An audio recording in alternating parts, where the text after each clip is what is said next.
My husband sold me to a stranger. Not just any man. He rules the underworld. Keir. He terrifies me, yet I can't stay away. If I wanted you, you'd be mine. Forever. She's fighting to escape. He's fighting to keep her. In their world, love is a weapon. His obsession. The story that blurs the line between love, hag, and ruin. Before we begin, if you're new here, don't forget to subscribe and hit the notification bell so you won't miss a single chapter. This story is one of love, strength, and second chances. So get comfortable and let yourself sink into every moment. Chapter 1. Keir. There was a time, long ago, when I imagined I could live like an ordinary man. The kind you see strolling down the street with someone's hand in his, carefree smiles lighting up his face, laughter spilling easily into the air. Back then, I believed that kind of happiness was real. I've since learned it isn't. Life, at least the way most people live it, is nothing more than a beautiful illusion. Mine is raw, brutal, unpolished. The crimson stain on the floor reminds me of that truth. The fear in this man's eyes, wide, trembling, confirms it. He too is wrapped in the same kind of illusion most people cling to. I catch myself wondering, if I let him walk away, would he slip right back into that comfortable lie? Or would he finally confront reality? I think we both know the answer. It's far easier to keep living a lie than to face what's real. People choose comfort over truth almost every time. Me? I've never lived in that comfort, never wanted to. And when someone lies to me, I take that falsehood and strip it away, until there's nothing left to hide behind. If you owe me, I will collect. My father's voice echoes in my mind even now. Boys are just men in the making. You, my son, are a killer in the making. Remember, you will never be like other men. You might feel the same wants, but no woman will ever love the real you. He said it often, almost like he wanted it burned into my bones. I am not a man. I am a killer. That's why the man in front of me, pleading, desperate, doesn't stir anything in me. His fear is just background noise. By the time the day ends, I'll be walking out of here. And he won't. Some people call that an ending. I call it a story coming full circle. Boss? I glance over.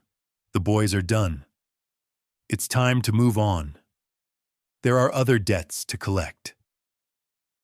We could stay, have a little more fun, one of them says. There was a time when I might have drawn things out, watched fear build, listened to the slow unraveling of a man's mind. But I've changed. Now I keep it simple. A clean ending. No games. Joey shakes his head, disappointed. I don't respond. He knows better than to push. My patience isn't what it used to be, and the less patient I am, the quicker I act. Once I chased the thrill. Now it's different. These days I only keep people around when they interest me. And boredom? Boredom is dangerous. You don't want me bored. Chapter 2. Sailor. His kiss catches me off guard, and my first thought is how sharp and unfamiliar the taste is. His hand, rough and insistent, slides higher along my leg, tracing the ink on my skin as we stand outside the club. I hadn't wanted to come here tonight, but he insisted. He insists on a lot of things. And, like a fool, I go along. I know it. I don't need anyone to tell me. But compared to where I came from, this life feels different. Ready? He asks, eyes fixed ahead, not even glancing at me as his fingers remain on my upper thigh. I follow his gaze toward a narrow, dim alley. A couple of cars are parked nearby. If I didn't know this man, I might think the worst. Things every woman is taught to fear. But I do know him. I've known him for years. The ring on my finger is proof of that. He's the one who put it there.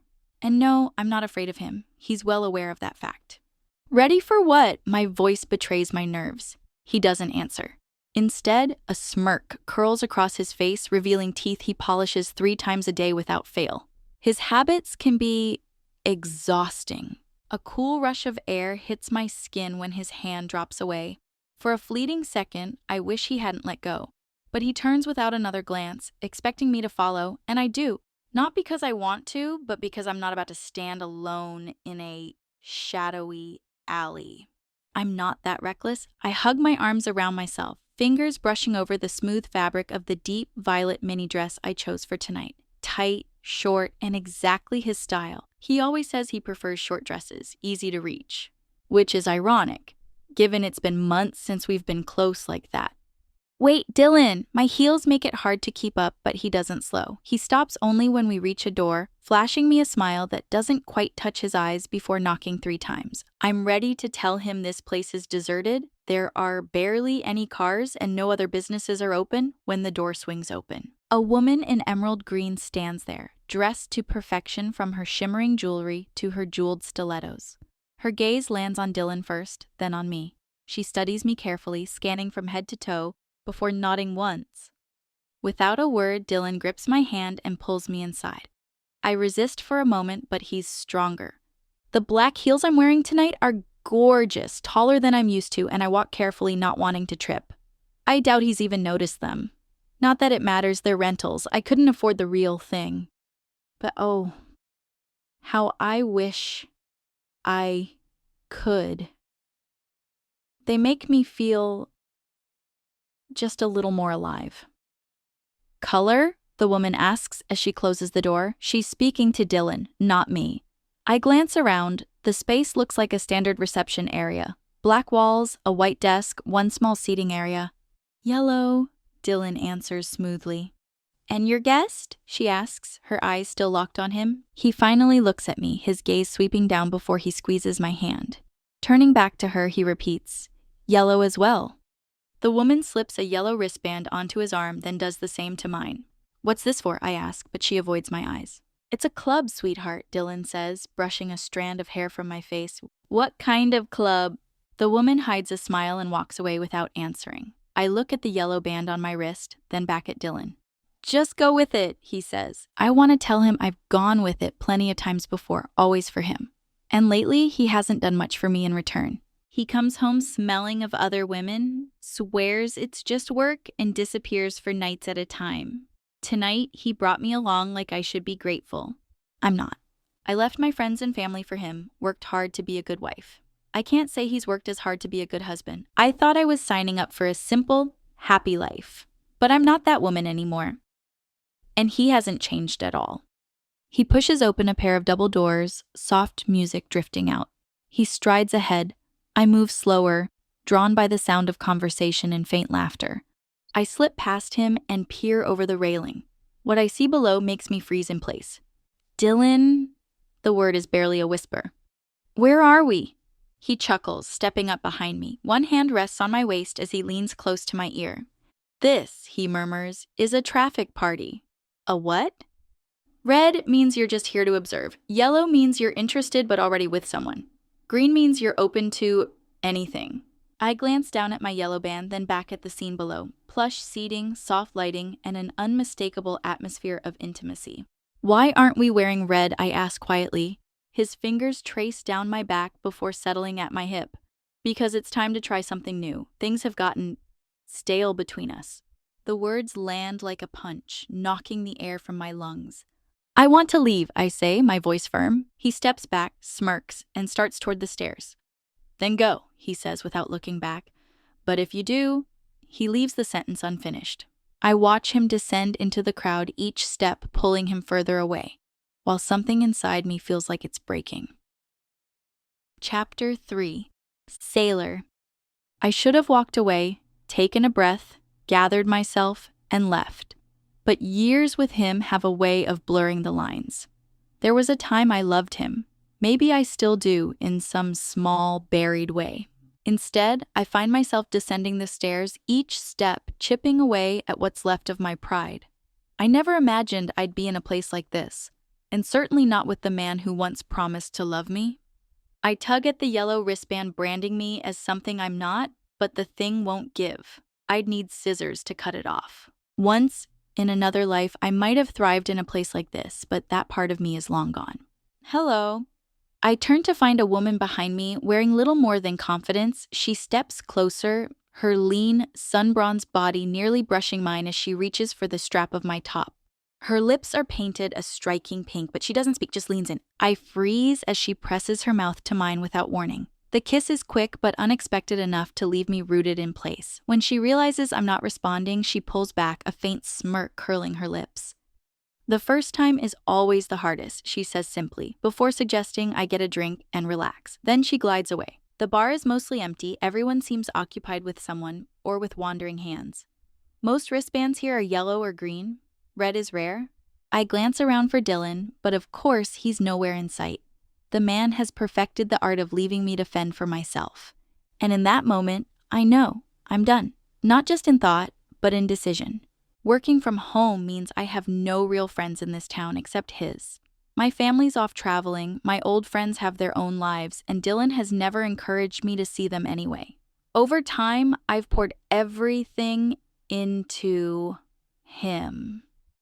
Even when I shouldn't have. When we met, I thought he was different. My old crowd was caught up in things that didn't lead anywhere good. I left that behind for something better.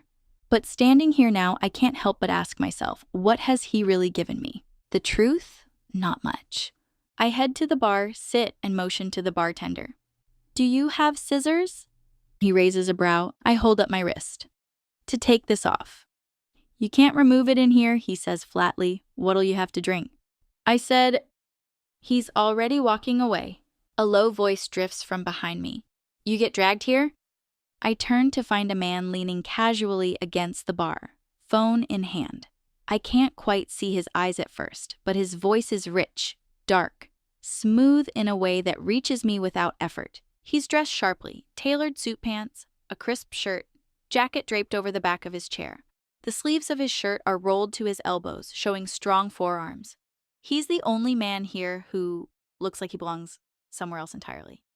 Something about him pulls at me, perhaps because he's nothing like Dylan. Pretty much, I say at last. A faint smirk plays at his lips. He sets his phone down, and I notice the red band on his wrist. I want one of those. He catches me looking. You want one? I bite my lip and glance away, scanning for Dylan. Still no sign of him, and now I'm certain. This isn't his first visit to a place like this. I'd rather leave, I reply with a small, polite smile.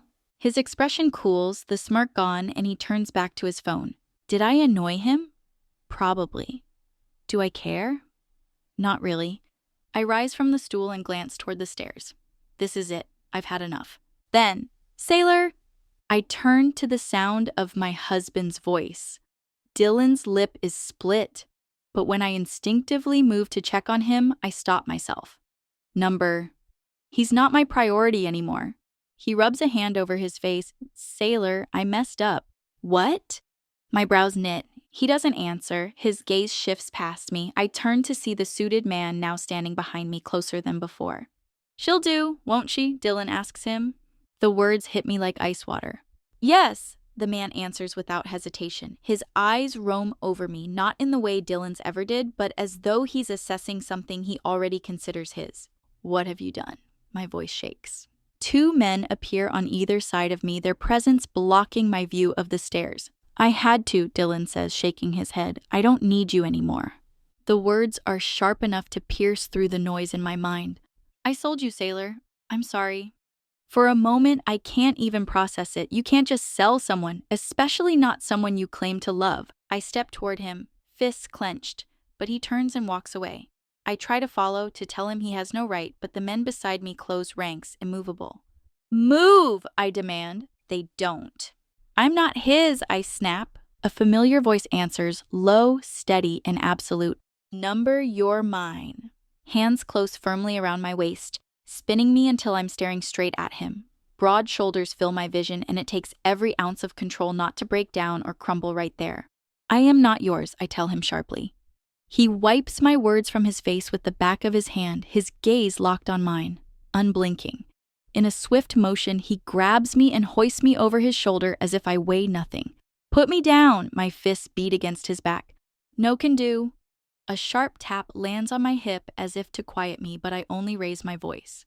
I like the sound of that, he says, his tone darkly amused. Tell me, will you like it when I make you shout for a different reason? Before I can reply, he speaks to the men nearby in another language, Italian, I think, and one moves in. A cloth presses over my mouth and nose, the scent sharp and unfamiliar. My world fades to black. When I wake, the wristband is still on my arm. That's the first thing I notice. The second, someone else is in the room. I quickly run my hands over my dress, relieved to find it still in place. But the relief vanishes when I hear a rhythmic, steady sound behind me. Controlled, heavy breaths. Do I even want to turn around? I wait for him to speak. He doesn't. My mind races. This has to be a nightmare. People don't sell their wives, and if they did, why would anyone buy me? My stomach knots. My mouth is dry. The sound continues. Is he with someone else? Here? In this bed? I inch toward the edge, holding the fabric of my dress down, and sit upright. My eyes fall on my shoes, now on the floor. I love those shoes, but somehow they look dirtier now. Or maybe that's just how I feel. Run. I should run, but what would happen if I tried? Forcing myself to move, I stand on unsteady legs and slowly turn. My pulse spikes, my palms sweat, my chest feels tight. It's not what I feared. He's alone. Lifting weights, each repetition making the muscles in his arms and chest tense under the strain. Thank God.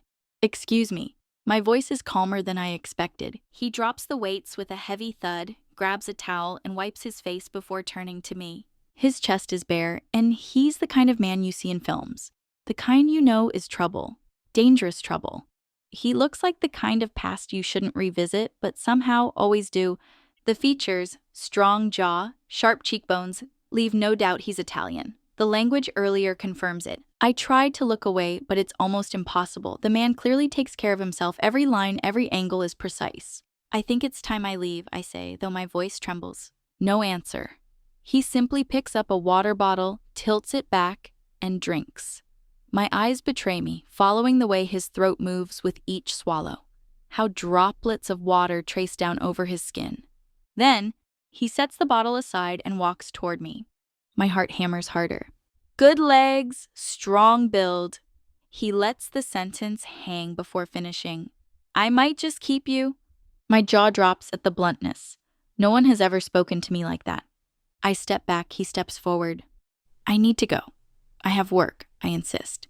If you walk out, you lose your life and your husband's. I freeze. What does that even mean? Could he be serious? He turns his back to me, broad, sculpted muscle shifting under his skin, and disappears into the adjoining bathroom. I'm taking a shower. Don't move. We're not done, he calls over his shoulder. Not likely. The moment he's gone, I make for the door. My shoes stay where they are. The handle turns easily, and for a moment I think I'm free until his earlier warning echoes in my head. My bare feet stall on the cold tile. My eyes drift to a glass display case. Inside, guns. Not just a few, and not the kind you buy at a store. Mafia, that's the only word that fits. What has Dylan dragged me into? I think about running, but what if he's telling the truth about killing us both? I shouldn't care about Dylan, not after what he's done, but some part of me still does. I turn back toward the bedroom. Everything is as I left it. Shoes by the bed, sheets rumpled, weights in the corner. Didn't get far, his voice cuts through the air, deep and certain. First turn. He's standing there, fresh from the shower, towel in hand, not wrapped around his waist. Water beads trail over him, catching the light. I try not to look. I fail. Pulling my gaze back up, I force myself to say, I want to go home. No can do, Lollipop. The nickname stops me. Lollipop?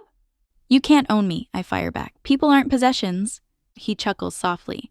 But I do own you. Now? His eyes hold mine, voice low and commanding. Be quiet and do as I say. Chapter 4. Sailor. Naked? My voice comes out higher than I intended. Did I stutter? He snaps. I don't move. I stand there, refusing to react the way he expects. Because stripping down? That is not happening. I won't lie on his bed like some possession. Hugging my arms around myself, I scan the room, trying to work out how to get out of this situation, one I didn't even put myself in. That was Dylan's doing. Does this man actually think I'll give him what he wants? Because I won't. But another thought chills me. What if he plans to take it anyway? I look back at him. His eyes are locked on me, unreadable. He's leaning casually against the wall, hands clasped in front of him. I can see why he didn't want you, he says, the words cutting deeper than I expect. He pushes off the wall and steps closer, now wearing jeans that sit low on his hips I didn't even know could look that defined. Are you always this stubborn? I'm not stupid, I shoot back. A faint, humorless laugh leaves him. Sounds exactly like something a fool would say. Stay here. Don't move. There's a guard outside who won't hesitate to put you out again if you try anything. He leans in, close enough for me to feel the heat radiating off him, his teeth flashing briefly as he smirks. Understood? My head nods before I even think. Because right now, he is one of the most intimidating people I've ever been near. And I've met my share of dangerous men. His looks might lure you in, but his eyes, those eyes, tell the truth. He wouldn't hesitate to do something terrible if I crossed him. Shower! You stink, he orders. Grabbing a shirt, he pulls it over his head and walks out, slamming the door behind him. The sound rattles the hinges. I lower my hands, staring at the closed door. How did I end up here? How do I get out? Maybe if I cooperate, maybe he'll let me go. I still don't even know why I'm here. What exactly did Dylan do? I spot my bag on the floor and rush to it. Relief floods me until I find it empty of my phone. He took it. That phone holds all my work, my clients, my schedule. I might not run some big corporate operation, but I work hard and I'm proud of what I've built as a remote assistant. Without it, I'm cut off. The weight of it crashes over me, my body crumples to the floor, and for the first time, I can't stop the tears. Miss. My head lifts. Standing in the doorway is someone young, maybe barely a man. His hands are clasped together, and there's an almost shy smile on his face. I brought you some food. He gestures toward the bed where a tray of neatly arranged fruit and pastries waits. We weren't sure what you'd like, he adds before turning to leave. Wait, I call, scrambling to my feet and swiping at my face. Where am I? I'm not allowed to answer that, I'm sorry. His voice is soft, almost apologetic before he steps out and closes the door gently. The scent of the food drifts toward me and my stomach growls. I didn't eat before going out tonight. I walk to the window and pull the curtains open. There's a sprawling backyard, lush grass, an in-ground pool, a white gazebo. Beyond that, I can see the ocean. Whoever owns this place, they're not just wealthy, they're powerful. His earlier words echo in my mind. Shower, you stink. Do I want to risk making him angry? Not right now. I need him calm if I'm going to get my phone back or find a way out. I turn back to the tray, grab a chocolate croissant, and take a bite. Then I make my way toward the bathroom. The sight stops me in my tracks. A towel and a dress are folded neatly on the counter. Not his clothes, women's clothes, my size. Is it for me? And the shower? I've never seen anything like it. Water cascades from a wide overhead panel like a private waterfall. I step in, dropping my dress to the floor, and let the hot spray wash over me. It's bliss. Brief, stolen bliss. So, you can follow instructions? I jump at his voice. Spinning halfway, I keep my back to him, my arms crossing over myself. His eyes sweep over me without a trace of embarrassment. They're empty, bottomless. You've got nothing I haven't seen before, he says. Maybe, I reply tightly, but that doesn't mean I want you looking. He doesn't leave. Have you eaten? He asks, voice low but carrying a strange pull. I had a croissant. He nods, glances down briefly, then back up. You'll eat with me. Get dressed. As soon as he's gone, I wrap the towel around myself and step out. My reflection in the mirror shows smudged makeup and tired eyes. I start to put my old dress back on, but my gaze drifts to the new one. It fits perfectly when I slip it over my head. Long, split at the sides, delicate straps on my shoulders, patterned with soft sunbursts. When I walk out, he's speaking with the same young man who brought my food. His eyes scan me once, then he turns toward the door. "Follow," he commands. I obey. The boy takes my old clothes from my hands.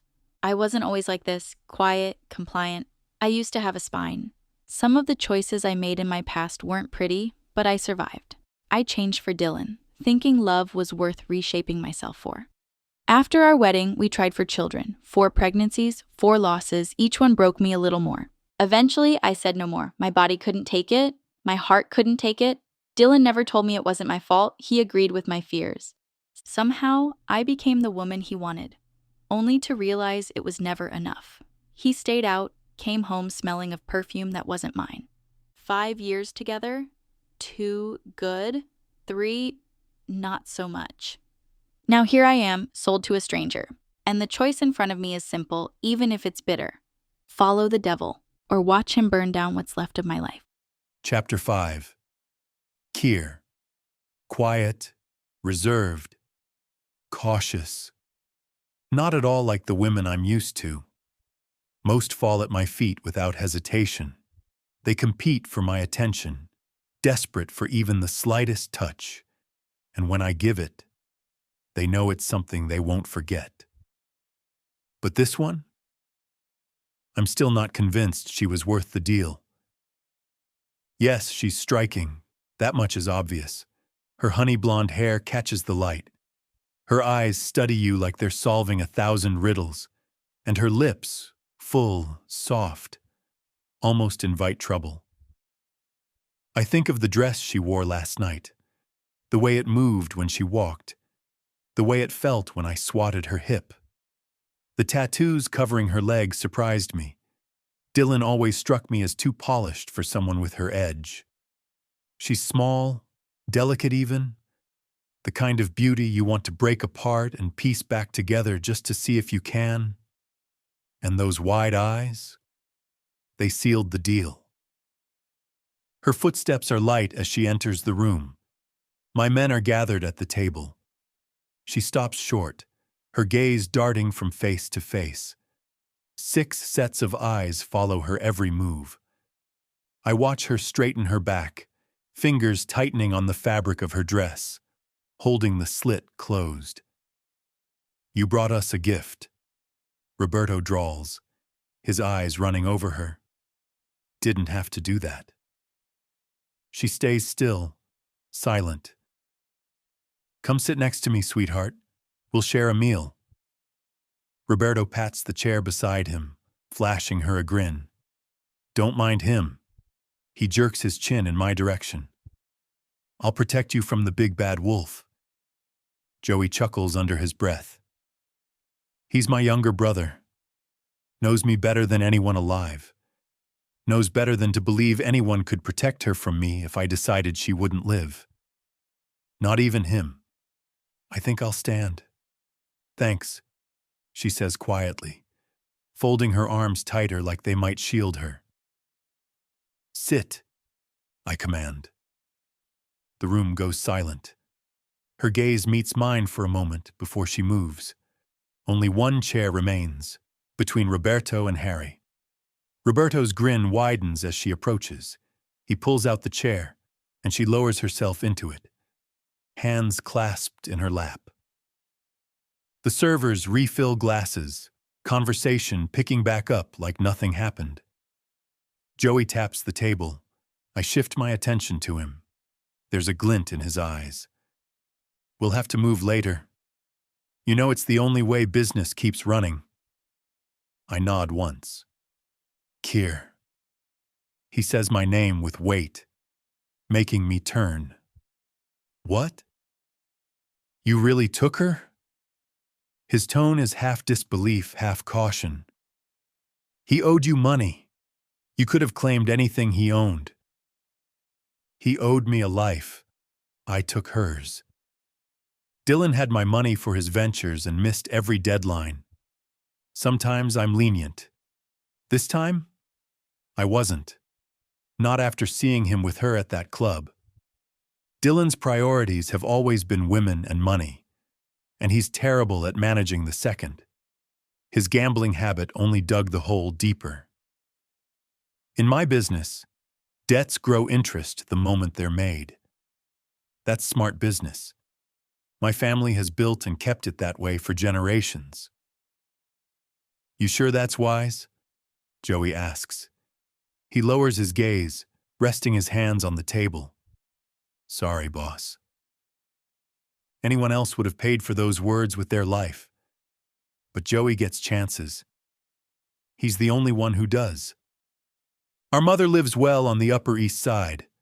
I cover everything, staff, chefs, comfort, though she could afford it herself. My father, on the other hand, has been in the ground for years, exactly where he belongs. I was 21 when I got the call, still learning from him. The day before, he'd made me kill one of his men. No hesitation, no second chances. That was his rule, always. Joey was waiting outside afterward, told me to blow off steam, and we ended up at a strip club. I was halfway through my second bottle, women crowding close, when Joey pushed one away. Keir, he said, face hard. We need to go. Then came the words that changed everything. Papa's dead. I didn't shed a tear at the funeral. We never found the man who pulled the trigger. From that day, everything my father had became mine, and I ruled the way he taught me. Iron fist, no weakness. I trust Joey, but if he ever betrayed me, I'd put him in the ground too. The servers return with food. Plates are set before us. No one lifts a fork until I do. That's how it works here. I notice she hasn't moved. Something wrong with your food? I ask. The table goes still again. She shakes her head. No. She picks up a strip of bacon, bites it. Disgust flickers across her face. You're vegetarian? Silence. My fist hits the table. She jumps. Yes, I am. Not a fan of bacon? I've got some prime meat you could try later, Roberto says with a wink. She recoils, nearly tipping into Harry. The laughter that follows is sharp, cutting through her discomfort. I signal to the server. Sailor's plate is taken away immediately. Use your words next time, I tell her, voice low. She lowers her head. The rest of the meal passes without her making a sound. I can see why Dylan kept her around. She lets herself be used, maybe even hurt. We'll see. Chapter 6. Sailor. After breakfast, they escorted me back to the room and told me to stay there. So I did. The entire day passed in a strange, slow blur. Lunch was a plate of fruit, and at some point, I must have drifted off because the next thing I knew, I was sitting by the window again, staring out at the water. The door creaked open. Miss, it was the same young man from before, standing politely in the doorway. Would you like to go to the beach? Am I allowed? I've been given permission to take you if you'd like. I'll stay. Thank you. I turned back toward the glass, my mind tangled with questions I couldn't seem to stop asking myself. Did Dylan ever really love me, or was I never anything to him at all? When you're alone with nothing but your thoughts, it's amazing how far back you start to dig. Things you'd usually brush off suddenly demand your full attention. A light, feminine laugh carried into the room. The door opened wider and a tall woman with long, dark hair stepped in, dressed in a short black dress. Her eyes found me instantly, and her smile faltered. She almost bared her teeth but stopped when Keir walked in behind her. You have company, she said to him, her voice cool. You know I don't like sharing you. I kept my gaze on the ocean. I wanted no part of this. The command made my back stiffen. I risked a glance over my shoulder. He wasn't speaking to me, but his they were on me the entire time. I looked away again, determined to ignore it until his voice cut in. Look. The single word left no room for argument. It was sharp, deliberate, a test of control. Slowly, I turned my head. My eyes traced the floor tiles, then the black heels of the woman, before traveling upward. Keir's hand was tangled in her hair, guiding her with an authority that sent a ripple of unease. His gaze stayed locked on mine, expression unreadable, the faintest smirk tugging at his mouth, like my discomfort was exactly what he wanted to see. I forced my eyes away, my arms wrapping around myself. My body betrayed me with an unfamiliar rush of heat I didn't want to acknowledge. When it was over, Keir stepped back and adjusted his clothes. His tone was flat. Leave. The woman's eyes flicked toward me, sharp with hostility, before she turned on her heel and walked out. What a performance, I muttered under my breath, crossing my arms tighter to hide the fact my hands were trembling. He didn't answer, just gave me his back and left, the slam of the door making the walls shiver. I stayed by the window, trying to steady my thoughts, but the truth was he'd made sure I saw exactly what he wanted me to see, and I hated that it had worked. I pushed away from the glass and wandered to his closet, running my hand along rows of expensive black suits. I wasn't sure what I was looking for, maybe a phone, maybe some clue to help me get out of here. Nothing. Miss! I jumped. The young man was back. Do you do anything else besides check on me? It's my job, miss. May I escort you outside now? Do I have to go? But I can take you if you wish. I'll pass. I kept scanning the closet. Where are we? Coney Island, miss? That caught me off guard. Thank you. You're welcome. He stepped away, and I kept looking, but it was useless. Keir wasn't careless. There was nothing here for me to use. The next time the door opened, it was Keir. Your husband is here. I turned slowly, unsure whether I even wanted to see Dylan. Do you know what your name means? I asked, changing the subject. Care to tell me? The Dark One. He smiled faintly. Clever. Follow me. I didn't tell him I'd read it years ago while searching baby names, back when I still believed in building a family. It suited him, though. Keir. Dark. Dangerous. We walked toward the dining room. Dylan stood there, leaning on a chair, no emotion on his face, no concern. He could have imagined the worst happening to me, and it wouldn't have mattered. Dylan. My voice was flat. He smiled anyway. It's good to see you, he said, taking a step forward before glancing at Keir. Keir shook his head, stopping him in his tracks. Can I have a minute with her? Dylan asked. No, Keir replied without hesitation. Dylan turned back to me, wearing that look I knew too well, the one that meant he was about to talk me into something. You've got lipstick here, I said, tapping my shoulder to indicate the smudge on his shirt. Did you know? He looked down, then brushed it off. It's only until I get the money. Then we can take that trip you've always wanted. Lies. We never had a honeymoon, never traveled. All we did was stay home. Him working, me trying not to lose another pregnancy. Sailor, don't think like that. No one would treat you like I do. No one will love you like I do. You've only ever loved one person, Dylan. His smile faltered. Yourself. He exhaled sharply, his expression hardening. Then, to Keir, you can keep her. I'm not yours to sell, I snapped. He stepped in close, his fingers digging into my cheeks. You're whatever I decide you are, and now you're whatever he wants. Because you are nothing, sailor. No one cares for you. I stared at him, stunned he could say it so easily. You're cruel. He just shrugged. Your parents warned you. They had, and I hadn't listened. Do you even love me? I asked. He paused, then said, We fell out of love a long time ago. You just didn't want to admit it. From the corner of my eye, I saw Keir watching us like we were wasting his time. You have 1 week to pay what you owe, I told Dylan. After that, I'm done, and I want my phone back. I can't get that kind of money in a week, he yelled. Should have thought about that before you put me here, I said, turning away. Keir, I'm ready to go back to my room. Keir nodded. That was enough. You don't decide when you leave, Dylan called after me. You're my collateral. Keir finally spoke. You have 1 week. Then he brushed past me toward the door. I followed, my steps lighter than they had been in days. Thank you, I said quietly. A sudden shout erupted behind us, followed by Dylan swearing. I turned back to see two men holding him down. Keir's voice was calm, cold. That wasn't for you. I've just decided you aren't worth the debt he owes. A little pressure might get me paid and get rid of you at the same time. His eyes locked on mine. Go to sleep. And then he was gone. Chapter 7. Keir. You were supposed to keep her, Joey says, settling into the chair opposite me by the fireplace.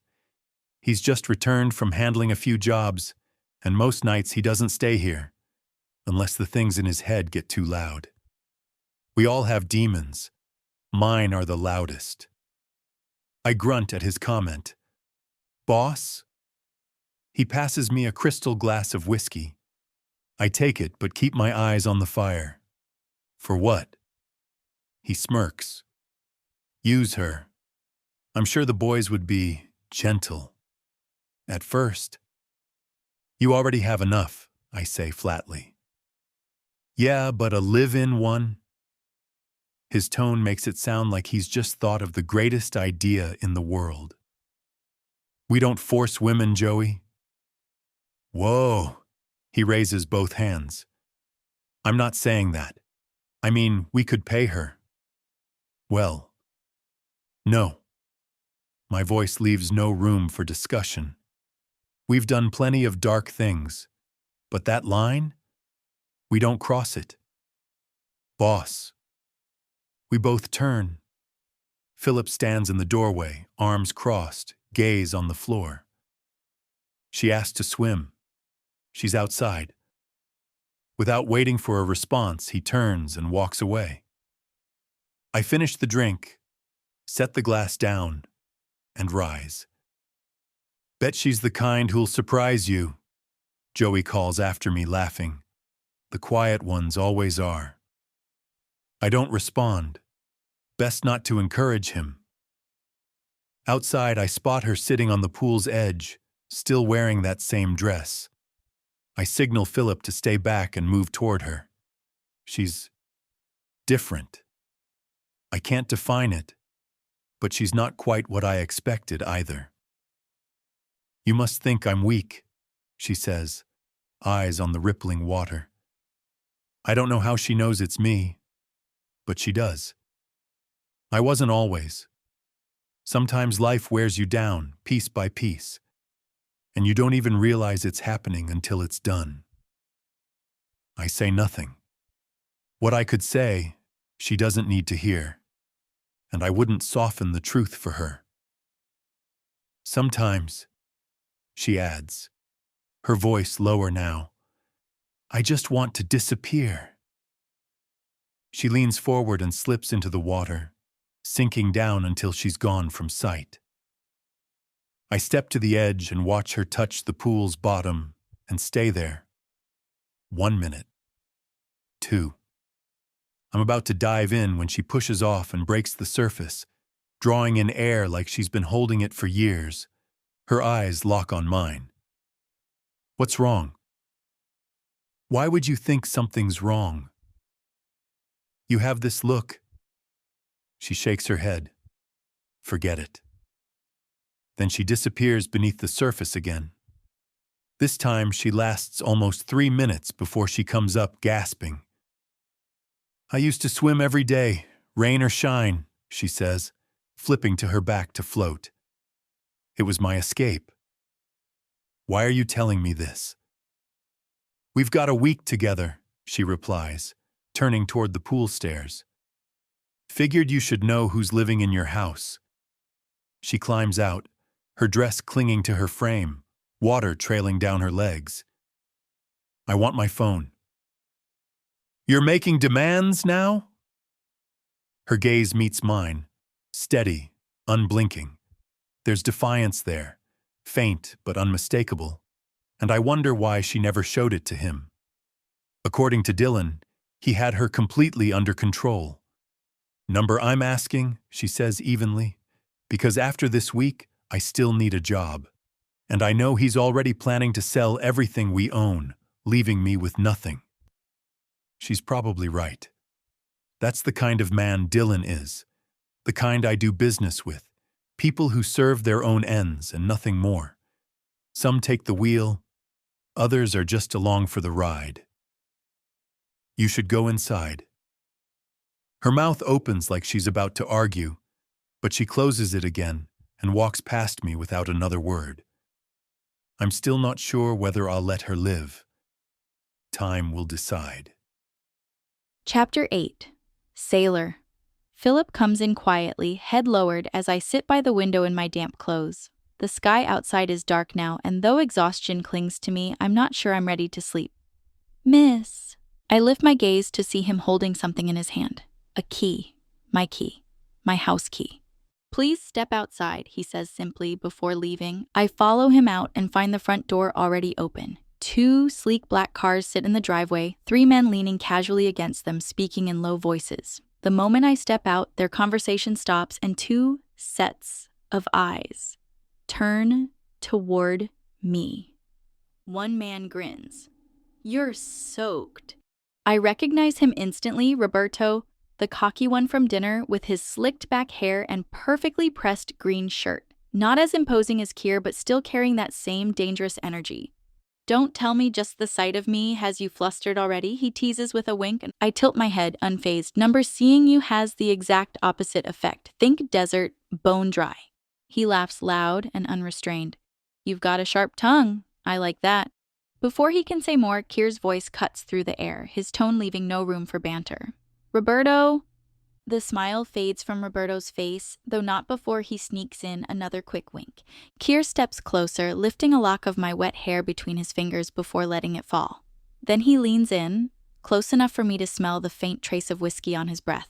His eyes, dark, flecked with amber, trace over my face.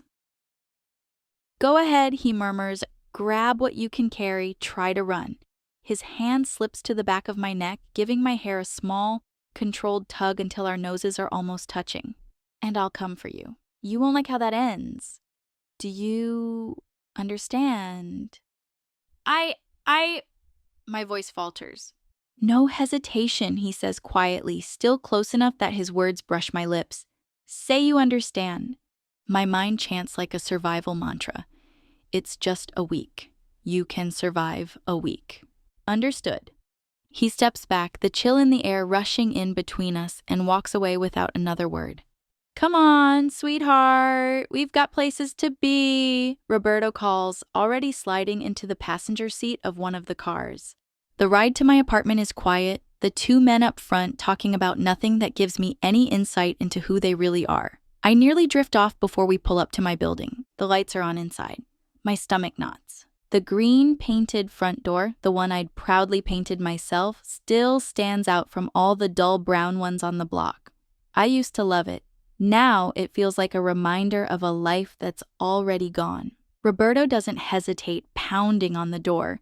Dylan answers after a moment, looking disheveled, a beer bottle in his hand, eyes glassy. What are you doing here? He slurs. Yeah, I need my things. This isn't your place anymore, he says sharply, blocking the doorway. I keep my tone calm. Not everything in there is yours, Dylan. Let me get what's mine. He chuckles, a low, unpleasant sound. It's all mine, even you. I push past him without waiting for permission. He lets out a short, irritated breath, but doesn't stop me. Upstairs, I head straight for the closet, grabbing the first bag I see and filling it with clothes, toiletries, and anything else I'll need. In the bathroom, I sweep my small jewelry collection into the bag as well. No phone. It's gone. Give me the ring, Dylan says from the doorway. I glance at the engagement ring on my finger, the one I once wore with pride, and slip it off without a word. The faint indentation it leaves behind stings more than I expect. Take it, I say, extending my hand, but instead of taking the ring, he grabs my wrist and pulls me closer. His voice drops to a low hiss. I'll always be able to take what's mine. I push against him until he finally lets go. He's going to destroy you, Dylan says with a twisted sort of satisfaction. That's what Keir does. He's not a man you can win against. Something in his tone tells me this isn't just bitterness, it's fear. You made a deal with him, with people like him? I ask, stunned. He doesn't answer directly, just mutters, if there's a real-life nightmare, Keir's it. I shake my head and grab my bag. Dylan tries to keep an old box of my grandparents' jewelry, but before the argument escalates, Roberto appears in the doorway. His gaze flicks from my split lip to Dylan. "Give it to her," Roberto says evenly. Dylan tries to protest, but Roberto quietly rests a hand on the grip of the gun at his side. That's enough. Dylan tosses me the box, and I catch it before leaving. At the bottom of the stairs, another man waits by the door, phone in hand. His hair and eyes are the same warm tones as Keir's, but his presence feels different, calmer somehow. "I'm Sailor," I say, trying to keep my grip on the bag and box while offering my hand. "I know who you are," he replies in a gravelly voice. "Can I know your name?" "You can ask," he says, not answering. Roberto comes down behind me and finally introduces him. "That's Joey, Keir's brother." When Roberto offers to help me take anything else from the apartment, I shake my head. I don't want anything else.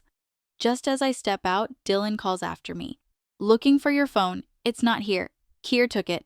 I keep my face neutral. I know. Dylan smirks and without another word slams the door shut. Asshole. Chapter 9. Keir. When I return to my room, she's already asleep. I should have placed her somewhere else from the start. That would have been the practical choice. No scent of hers clinging to the air, no trace of her belongings invading my space. But here she is, making it her own without even trying. The lights are all on. She's traded the dress she wore earlier for a set of pajamas patterned with little dogs. Roberto steps in, glances at her, then at me. "Joey says he doesn't like her," he remarks. I know my brother well enough to translate that. Joey's interest is the exact opposite of dislike. Joey likes many things. This is no exception. "Dylan's at the front," Roberto adds. He nods toward her. "Wake her?" "Number." "She's no use right now." We head out together. Dylan's pacing at the edge of the driveway, swaying slightly, drunk again. You'd think after his last visit he'd understand when to keep his distance. He stops when he sees me. "You can't keep her," he says, hands raised slightly. "She's mine. I want her back." I say nothing. We made an agreement, and that agreement is final. I start to walk away, but he pushes on. "She's not yours. I know what you are, what you do. Once she figures it out, she'll run too." When I turn to face him again, I see it. Wildness in his eyes. 3 seconds. That's all it takes. 1, the weapon's in my hand. 2, I lift it. 3, the shot hits his leg. He crumples, his cry tearing into the night air. A gasp comes from behind me. "Oh my God!" Sailor's at the doorway, shock written across her face. She moves to go to him, but I catch her by the hip before she gets far. "How could you? Let me go!" Her nails dig into my arms hard enough to draw blood. Roberto starts to move in, but I wave him off. I tuck the gun away and shift my grip until both hands hold her steady. "Calm down." Her cheeks flush with anger, but her voice drops. "You shot my husband, and now you tell me to calm down. Want me to make it fair and put a bullet in you too?" I reply evenly. She freezes, and I release her. She stumbles but manages to stay upright. "Go inside." She ignores me, dropping to her knees beside Dylan. Her hand cups his face, and just like that, his wailing stops. "You brought this on yourself. Remember that." Her voice is firm as she stands and walks off, leaving him bleeding on my concrete. He calls after her, but she doesn't so much as glance back. By the time she passes me, her look is sharp enough to cut glass. Without a word, she disappears inside. "She's going to be interesting," Roberto mutters with a grin. I turn back to Dylan.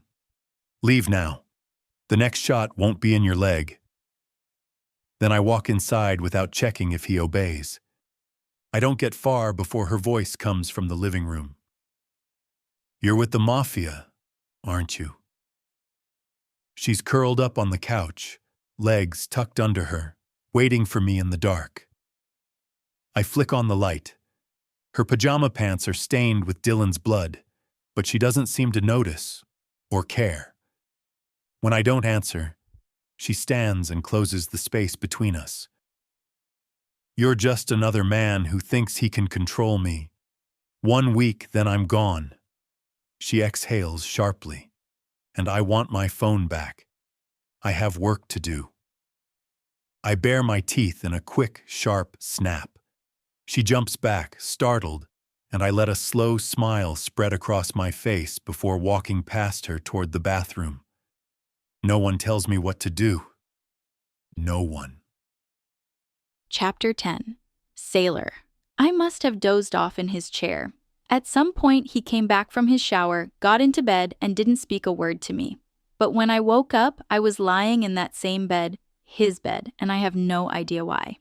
He's not there when I sit up, which I'm grateful for. I grab some clean clothes from my bag and head for the bathroom, only to find him already there at the sink, brushing his teeth. His eyes meet mine in the mirror, and he doesn't say anything, just watches. It's unsettling how quiet he can be. I've never met anyone quite like him. And honestly, I'm glad for that. I've crossed paths with some questionable people in my time, but this is something different. Turning my back, I start the shower, set my things down, and begin undressing. I've never been shy about my body. My parents raised me to believe beauty is subjective. If you obsess over a flaw, you'll hate it, whether it's real or imagined. I hated my body for failing to carry a child, but slowly I've begun forgiving it, loving it again even. This is the only one I'll ever have, so I'd better take care of her. Steam fills the air. I can still feel his gaze on me, but I don't check. I step in, wash quickly, and keep my back to him the whole time. When I'm done, I reach for a towel, only to realize it's not there. It's in his hands. Thanks, I say, reaching for it. He doesn't let go right away.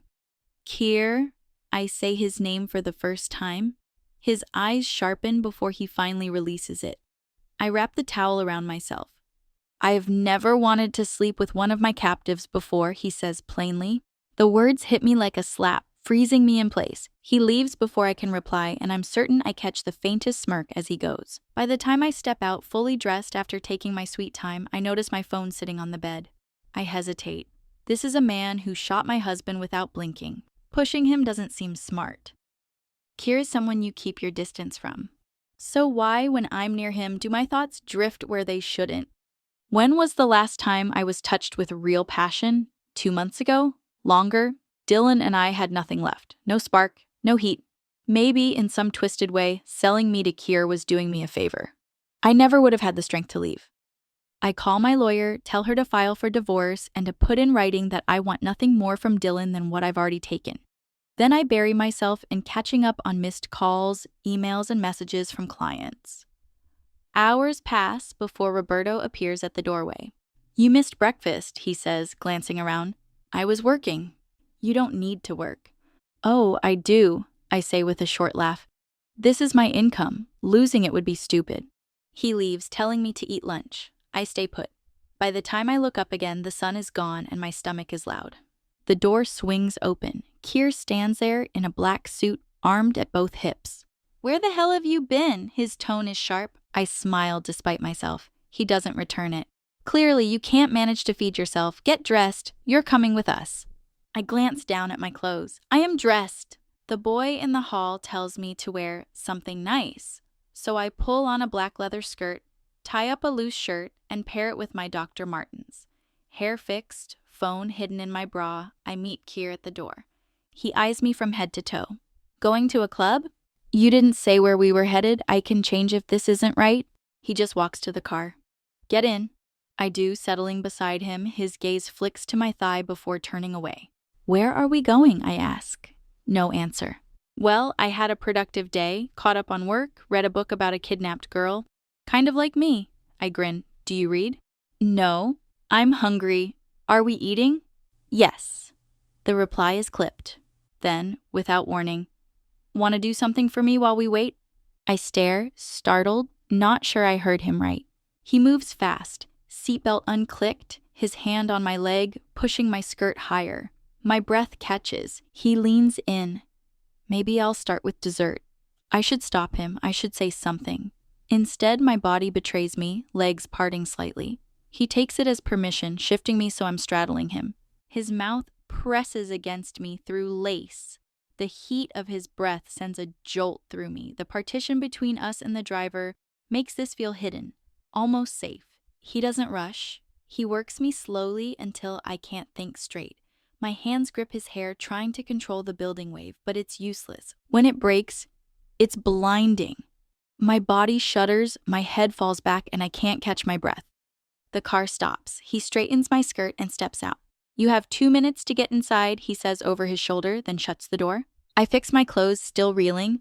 I've just let a dangerous man, a man who shot my husband, touch me like no one has in years. And I'm not sure I regret it. Chapter 11. Keir. I shouldn't have let it happen. That was on me. And I don't make many mistakes. But this one? Yeah, I'll admit it. A mistake. I should have distracted myself before getting into that car with her, spent my energy on someone else. That would have kept my thoughts clean. Instead, here I am. I drag a hand down my face and wet my lips as she finally walks in. She's taken longer than the 2 minutes I gave her, and for that, she deserves a reprimand. The problem is, I have a feeling she'd enjoy it. I shake the thought away as she approaches. The whole table has gone quiet, every pair of eyes following her as she heads for the only empty seat, right next to me. She rests a hand on the back of the chair. "Can I sit here?" she asks, her tone aimed directly at me. The others are still watching, waiting for my answer. "Hello?" she adds, glancing around the table, then back at me. "Can I sit here?" This time there's a sharper edge to her voice. "Sit." She does, pulling the chair out and lowering herself into it, napkin unfolding neatly into her lap. "I didn't realize this was such a formal place," she says, addressing the group. "Sorry for how I'm dressed." I stay silent, though the truth is she looks better than any woman in this restaurant. "No apology needed. You look perfect," says Romark, seated across from us. His latest companion, dressed for the setting, shoots Sailor a glare sharp enough to cut glass. "Thank you. And your wife looks stunning as well," Sailor replies smoothly, turning her attention to the woman. "Is your dress Chanel? It's beautiful." I almost crack a smile. She knows exactly how to flip a conversation. The woman's hostility softens instantly, replaced with a shy grin. She lays a hand on Romark's shoulder, clearly pleased. Romark, of course, is no angel. He has a wife at home, perfectly aware of his extracurricular activities, and she's happy enough as long as she gets whatever she wants, including luxury gifts that keep her quiet. Romark's in the drug game, moving product all over New York.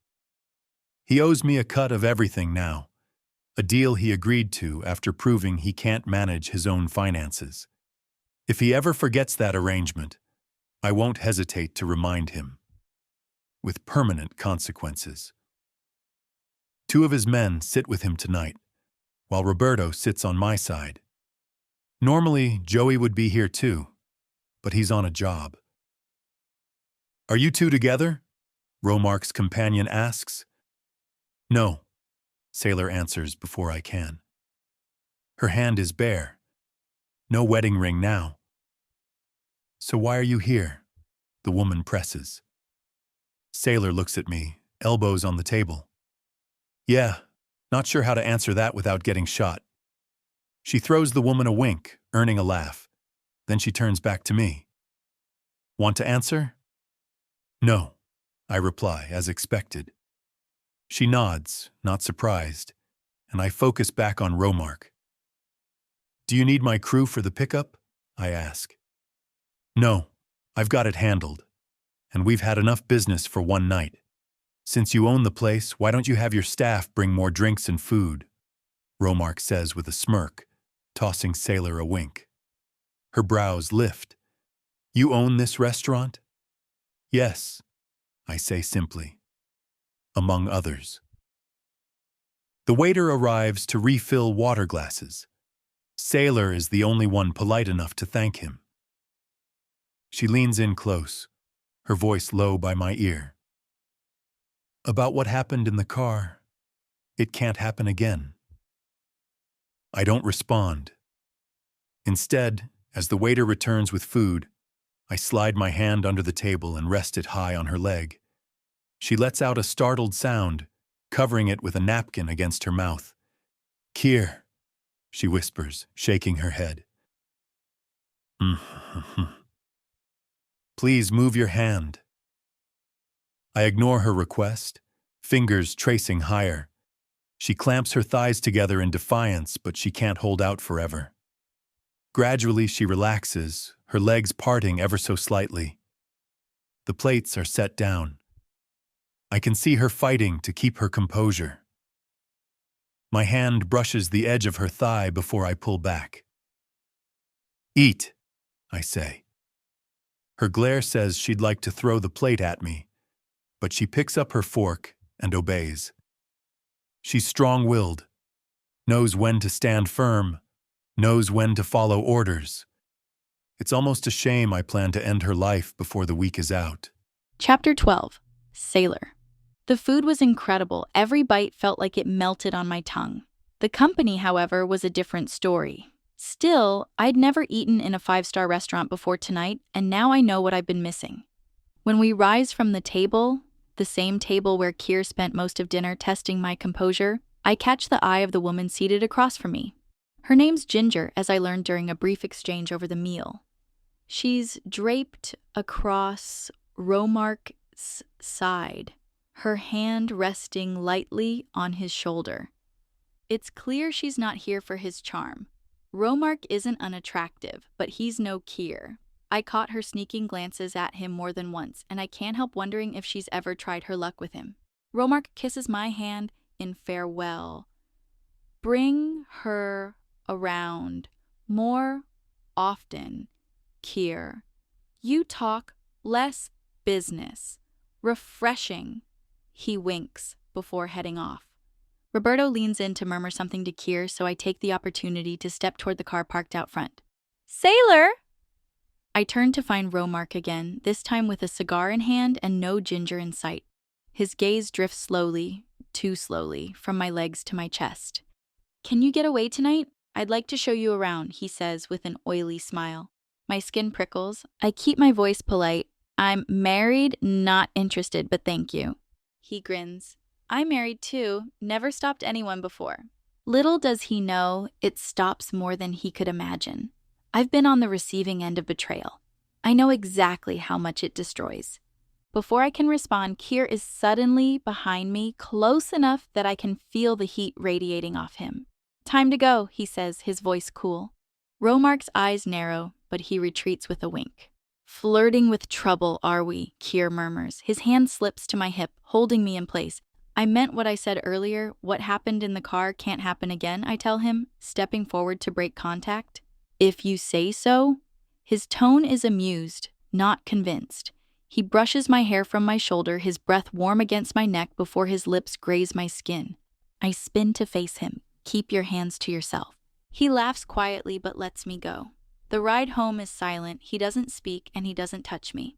When I wake the next morning, I'm still curled up on his couch, exactly where I'd fallen asleep. Keir's nowhere in sight. Sleeping Beauty, Roberto calls from the doorway, a sports magazine in hand. He shuts it, smirks, and gestures toward the dining room. Breakfast is ready. I decide not to bother changing and wander in to find Keir already seated.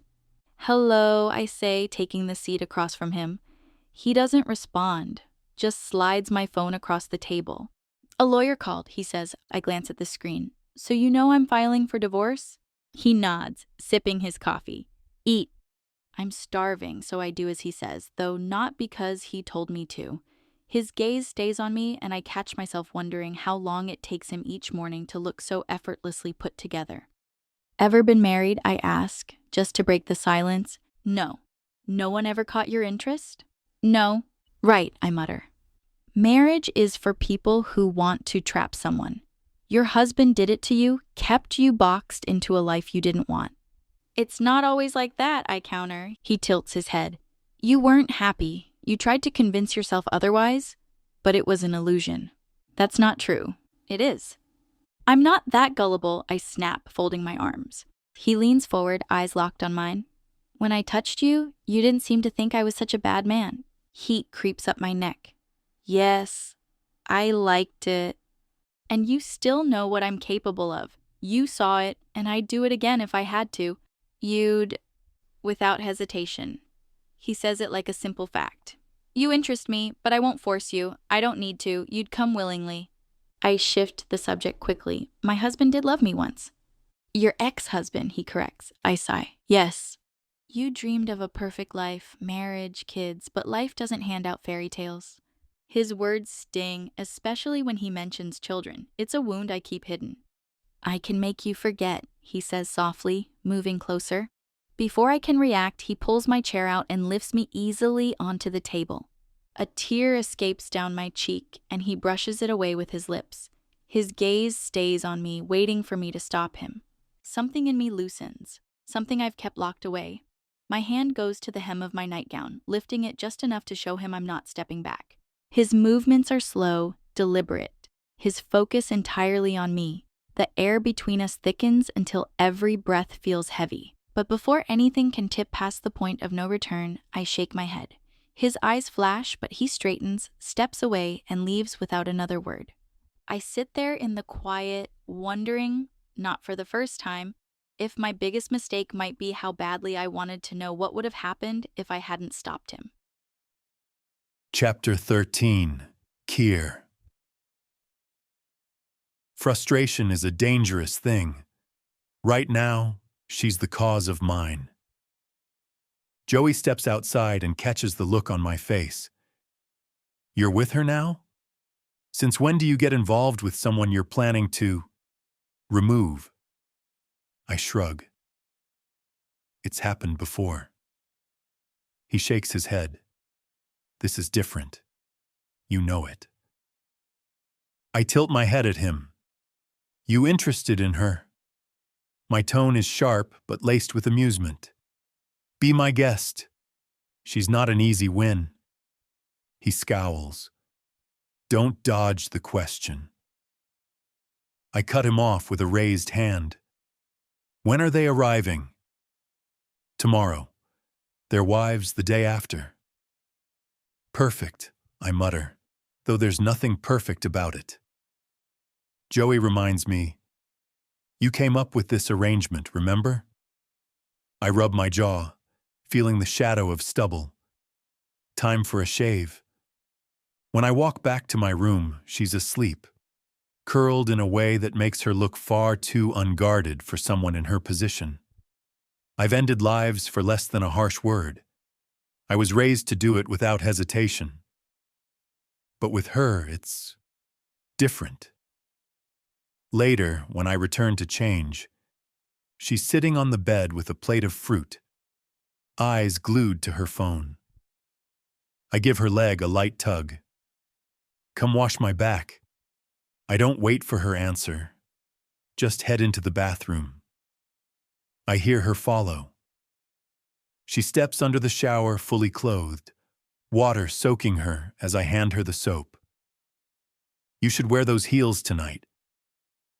They're rented, she says, starting to work the soap across my back with slow, deliberate movements. What do you even do here all day? This place is for business and quiet. I wasn't always this way, she says softly. I'd still have noticed you, I reply. Her hands trail lower, fingertips lingering before she drops the soap and continues with just her touch. Something sharp edges into my control. I turn, lift her easily, and press her against the wall. Her breath catches as my lips find the curve of her neck. Her legs wrap around me, and the air between us grows electric. It's not just physical, though the want in her eyes tells me she's not thinking about anything else. She leans in, and before I can decide whether to stop it, her mouth is on mine. I let it happen. For a moment, the world outside that shower doesn't exist. When it's over, there's no promise in my gaze. She was never meant to be mine. That evening, when she walks into the room in those same heels, Roberto lets out a whistle. I don't touch her. I don't have to. I just take her in. Sharp lines, confident posture, the kind of presence that makes a man notice. Am I the only woman here? She asks. Yes. You might want to adjust your look if you plan to stay. I'm fine as I am, she replies. We're called to the dining room. I place my hand at her back. Best behavior, I warn quietly. Her lips twitch like she's suppressing a smile. Lucas intercepts us. A strange one, even in our world.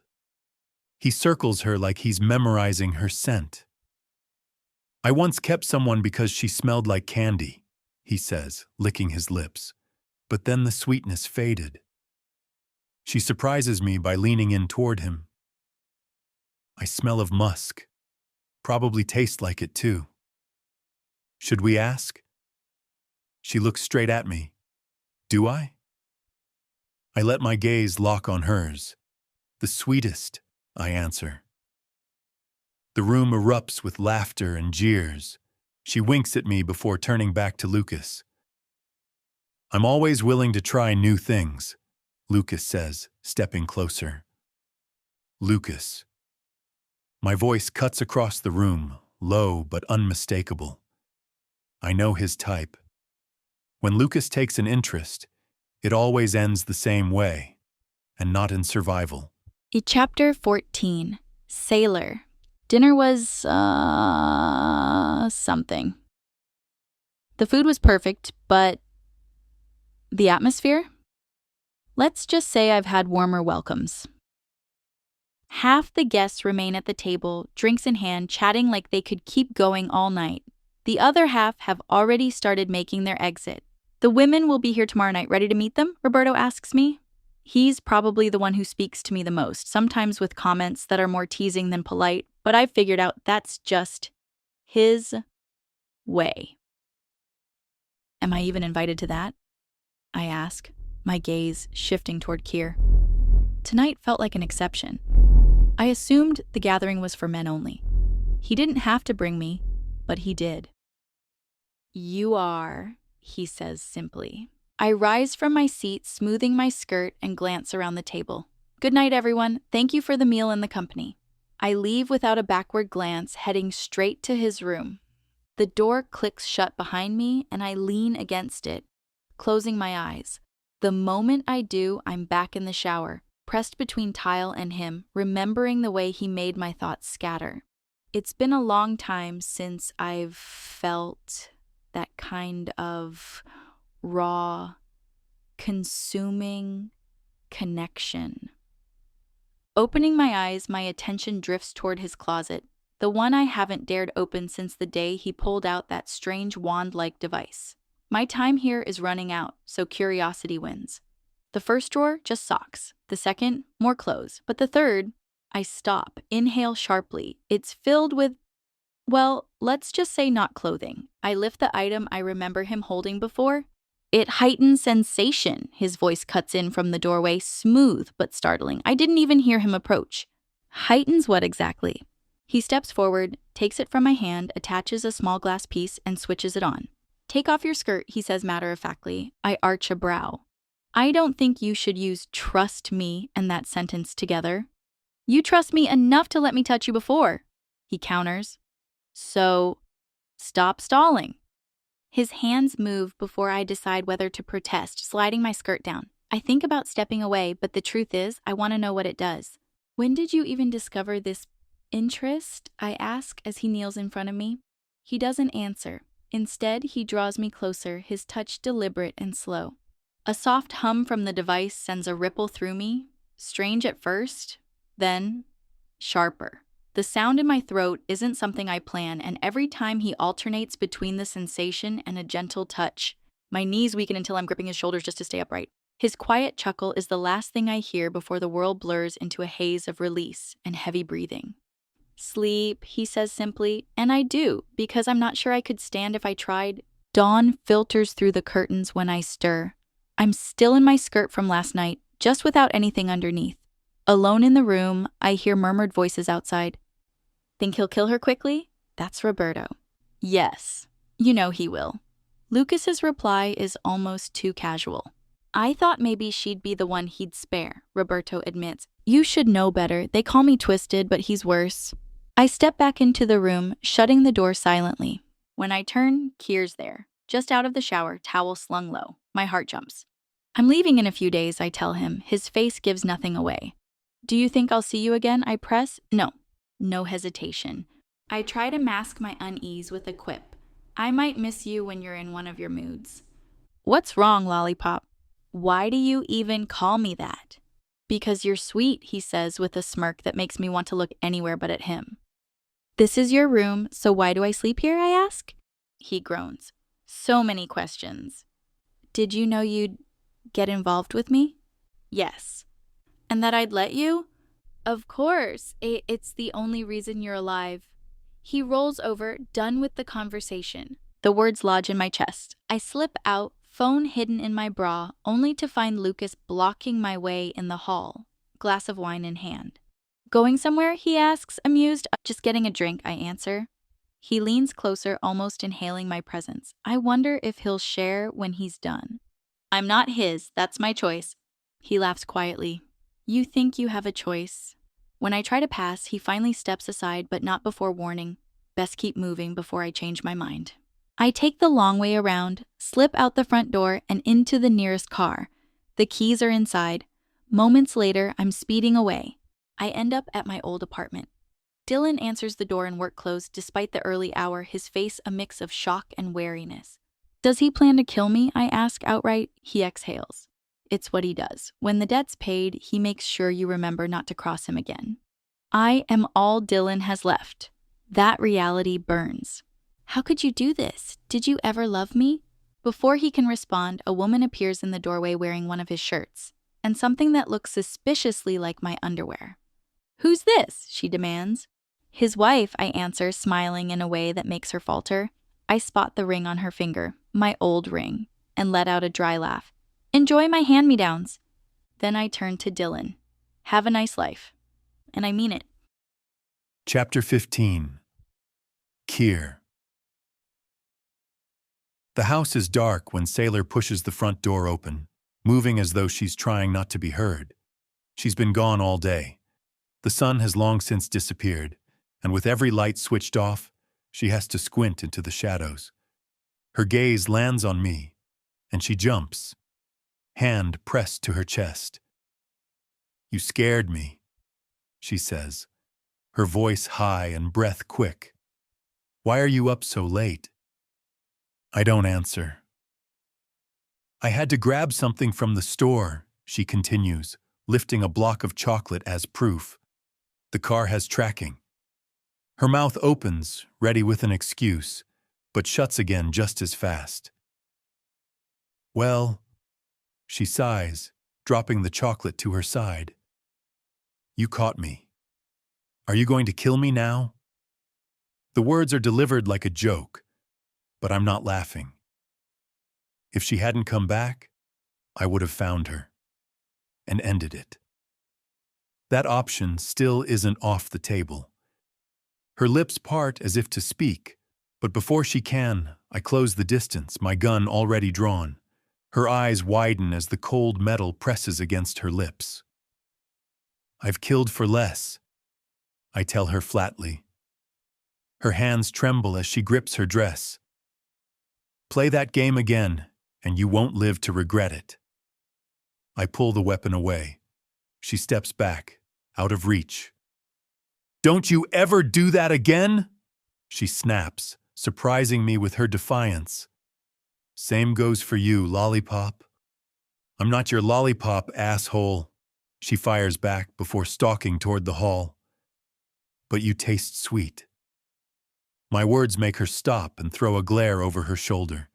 But she says nothing, choosing instead to head straight into my room. She tries to slam the door, but I follow her in without hesitation. I'm sleeping on the couch, she declares, grabbing her clothes. I catch her arm before she passes. You'll do no such thing. She bites her lip so hard I see the mark it leaves. My voice drops low. You think you can walk out without consequences? Her eyes flash. You don't get to control me. That's where you're wrong. I close the gap, my presence pinning her against the wall. She stiffens but doesn't back away.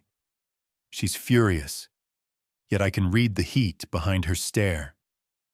I can see it, I tell her. You want to hate me, and maybe you do. But that doesn't change the way you react when I'm close. Her glare hardens. Don't mistake anything for liking you, Keir. I hate you. Hate's better than love, I reply. Love gets people killed. The truth in my voice comes from memory. I'd watched it happen before. Someone I admired choosing a woman over family. It cost him his life. I let my knife catch the dim light as I step closer. You can hate me all you want, but you don't get to defy me. I move deliberately, forcing her to stand her ground. The air between us feels charged, heavy with challenge. She doesn't flinch. This woman is different. No one else has lasted this long with me. Her gaze drops to the blade, then rises again, steady. Careful, sailor, I murmur. You don't scare me, she says. But her voice has an edge that tells me she's aware of exactly how dangerous I am. I crowd her space, not breaking eye contact. Keep testing me, and you'll find out just how wrong you are. Chapter 16. Sailor. There's something about Keir that drags the old me to the surface, the version I buried years ago. With Dylan, for all his flaws, I'd kept myself softer, calmer. I tried to be the woman he wanted, not the woman I really was. At the time, I thought it was growth, that I'd tamed the sharp edges, the defiance, the part of me that refused to bend. But now, looking at Keir, I'm wondering if burying that side was ever the right call. Back then, I lived a different life. Dylan's world was calmer, cleaner, at least on the surface. It pulled me away from the constant danger I once knew. I thought I'd left that behind. Yet here I am again, right in the thick of it. And the worst part? I'm willingly tangled up with the most dangerous man I've ever met. It's reckless, irrational, maybe even suicidal. And still, I can't stop. I used to dream of the safe life. Marriage, a home, maybe even kids. The classic picture-perfect setup. But deep down, I can't ignore that I'm built from something different. As I look at Keir now, I wonder if he would have liked the woman I used to be. The one who didn't bow to anyone. Dylan had turned me into someone else entirely. Someone smaller. I miss the other version of me. When Keir calls me little slut, I want to slap him. Instead, my temper pushes me to press the blade I'm holding harder against his skin until a single drop of blood surfaces. He reacts instantly, too fast for me to stop him.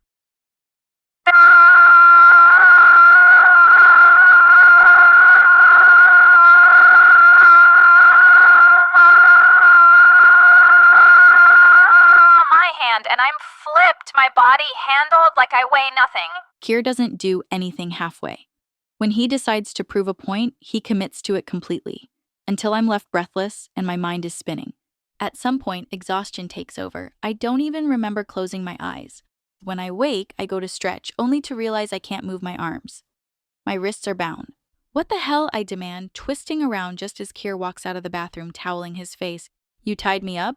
His gaze fixes on me, calm but cutting. You ran off. Did you think I'd forget? I came back. Most people wouldn't dare talk to me like that. That's because you surround yourself with puppets, I fire back. I'm not one of them. I'm a hostage. He tilts his head. Is there really a difference? I don't bother answering. He disappears into his closet, returns half-dressed, and heads toward the door. I point out the obvious. I need to use the bathroom. But he brushes it off with casual indifference. I'll bring Joey to help. I'm late for a meeting. No way. Untie me now. I rush to the bathroom, deciding to take a shower whether he likes it or not. I've barely started when he reappears. I ignore his order to get out, even grabbing his arm and yanking him under the spray with me. Try tying me up again, I warn, and see what happens. His response is quiet, measured, but the pressure of his grip on my wrist reminds me exactly who I'm dealing with. When he finally leaves, Joey and Roberto arrive. They're all business, ignoring my lack of modesty as they order me out of the shower, wrap me in a towel, and lead me back to the bedroom. Keir's already heading out. Coward, I mutter after him. He doesn't turn around. I ask for privacy to dress, but neither man answers, so I throw on whatever's closest before Roberto ties my wrists again. Joey sets a remote in my lap. Keep quiet when he's back. The television drops from the ceiling when I press the button. I smirk. Guess the man likes his hidden toys. The hours crawl by, food is brought, the restraints briefly loosen, then secured again. By the time Keir finally returns, my patience is worn thin. He peels off his jacket, eyes on me. You planning on keeping that attitude? He asks. Depends. You planning on untying me? He smirks faintly, then calls for someone named Philip. The ties are cut, and Keir's warning is simple. Run, and you won't make it to morning. I tell him I hate him. His reply, a smirk, and hate makes for the best chemistry. When I ask where we're going, his answer is sharp. Back to the club, dress for the part. I'm not your accessory. You are when you're on my arm. He has Philip bring in bags from high-end stores. Inside are shoes and clothes worth more than my rent for a year. You took my heels? I ask. I don't do rentals. Now get dressed. I throw one of the shoes at him. He laughs as it sails past. Chapter 17. Keir. She finally finishes getting ready. If I were the type to admit such things, I'd say she's breathtaking. That dress, deep, striking blue, was made for her. And the heels, worth every cent. She sits beside me in the car, silent. I can't help but notice that this quiet isn't the same as before. This isn't submission. It's calculated. A woman deciding what she will and won't say. I find I like this side of her. Why do I have to go in there?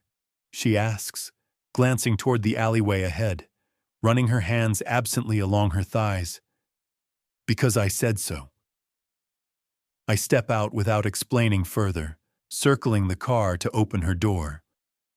She stands, folding her arms across her chest. Cold? She presses her lips together and doesn't answer, walking ahead toward the entrance. The hostess spots me immediately and produces the colored wristbands, my usual red, but I stop her. Both yellow, I instruct. Sailor spins her head toward me, eyes wide with irritation. Yellow means you're interested, but with a partner. Red means you're only here to observe. Green. Well, green means anything goes. She glares. I'm not letting anyone touch me.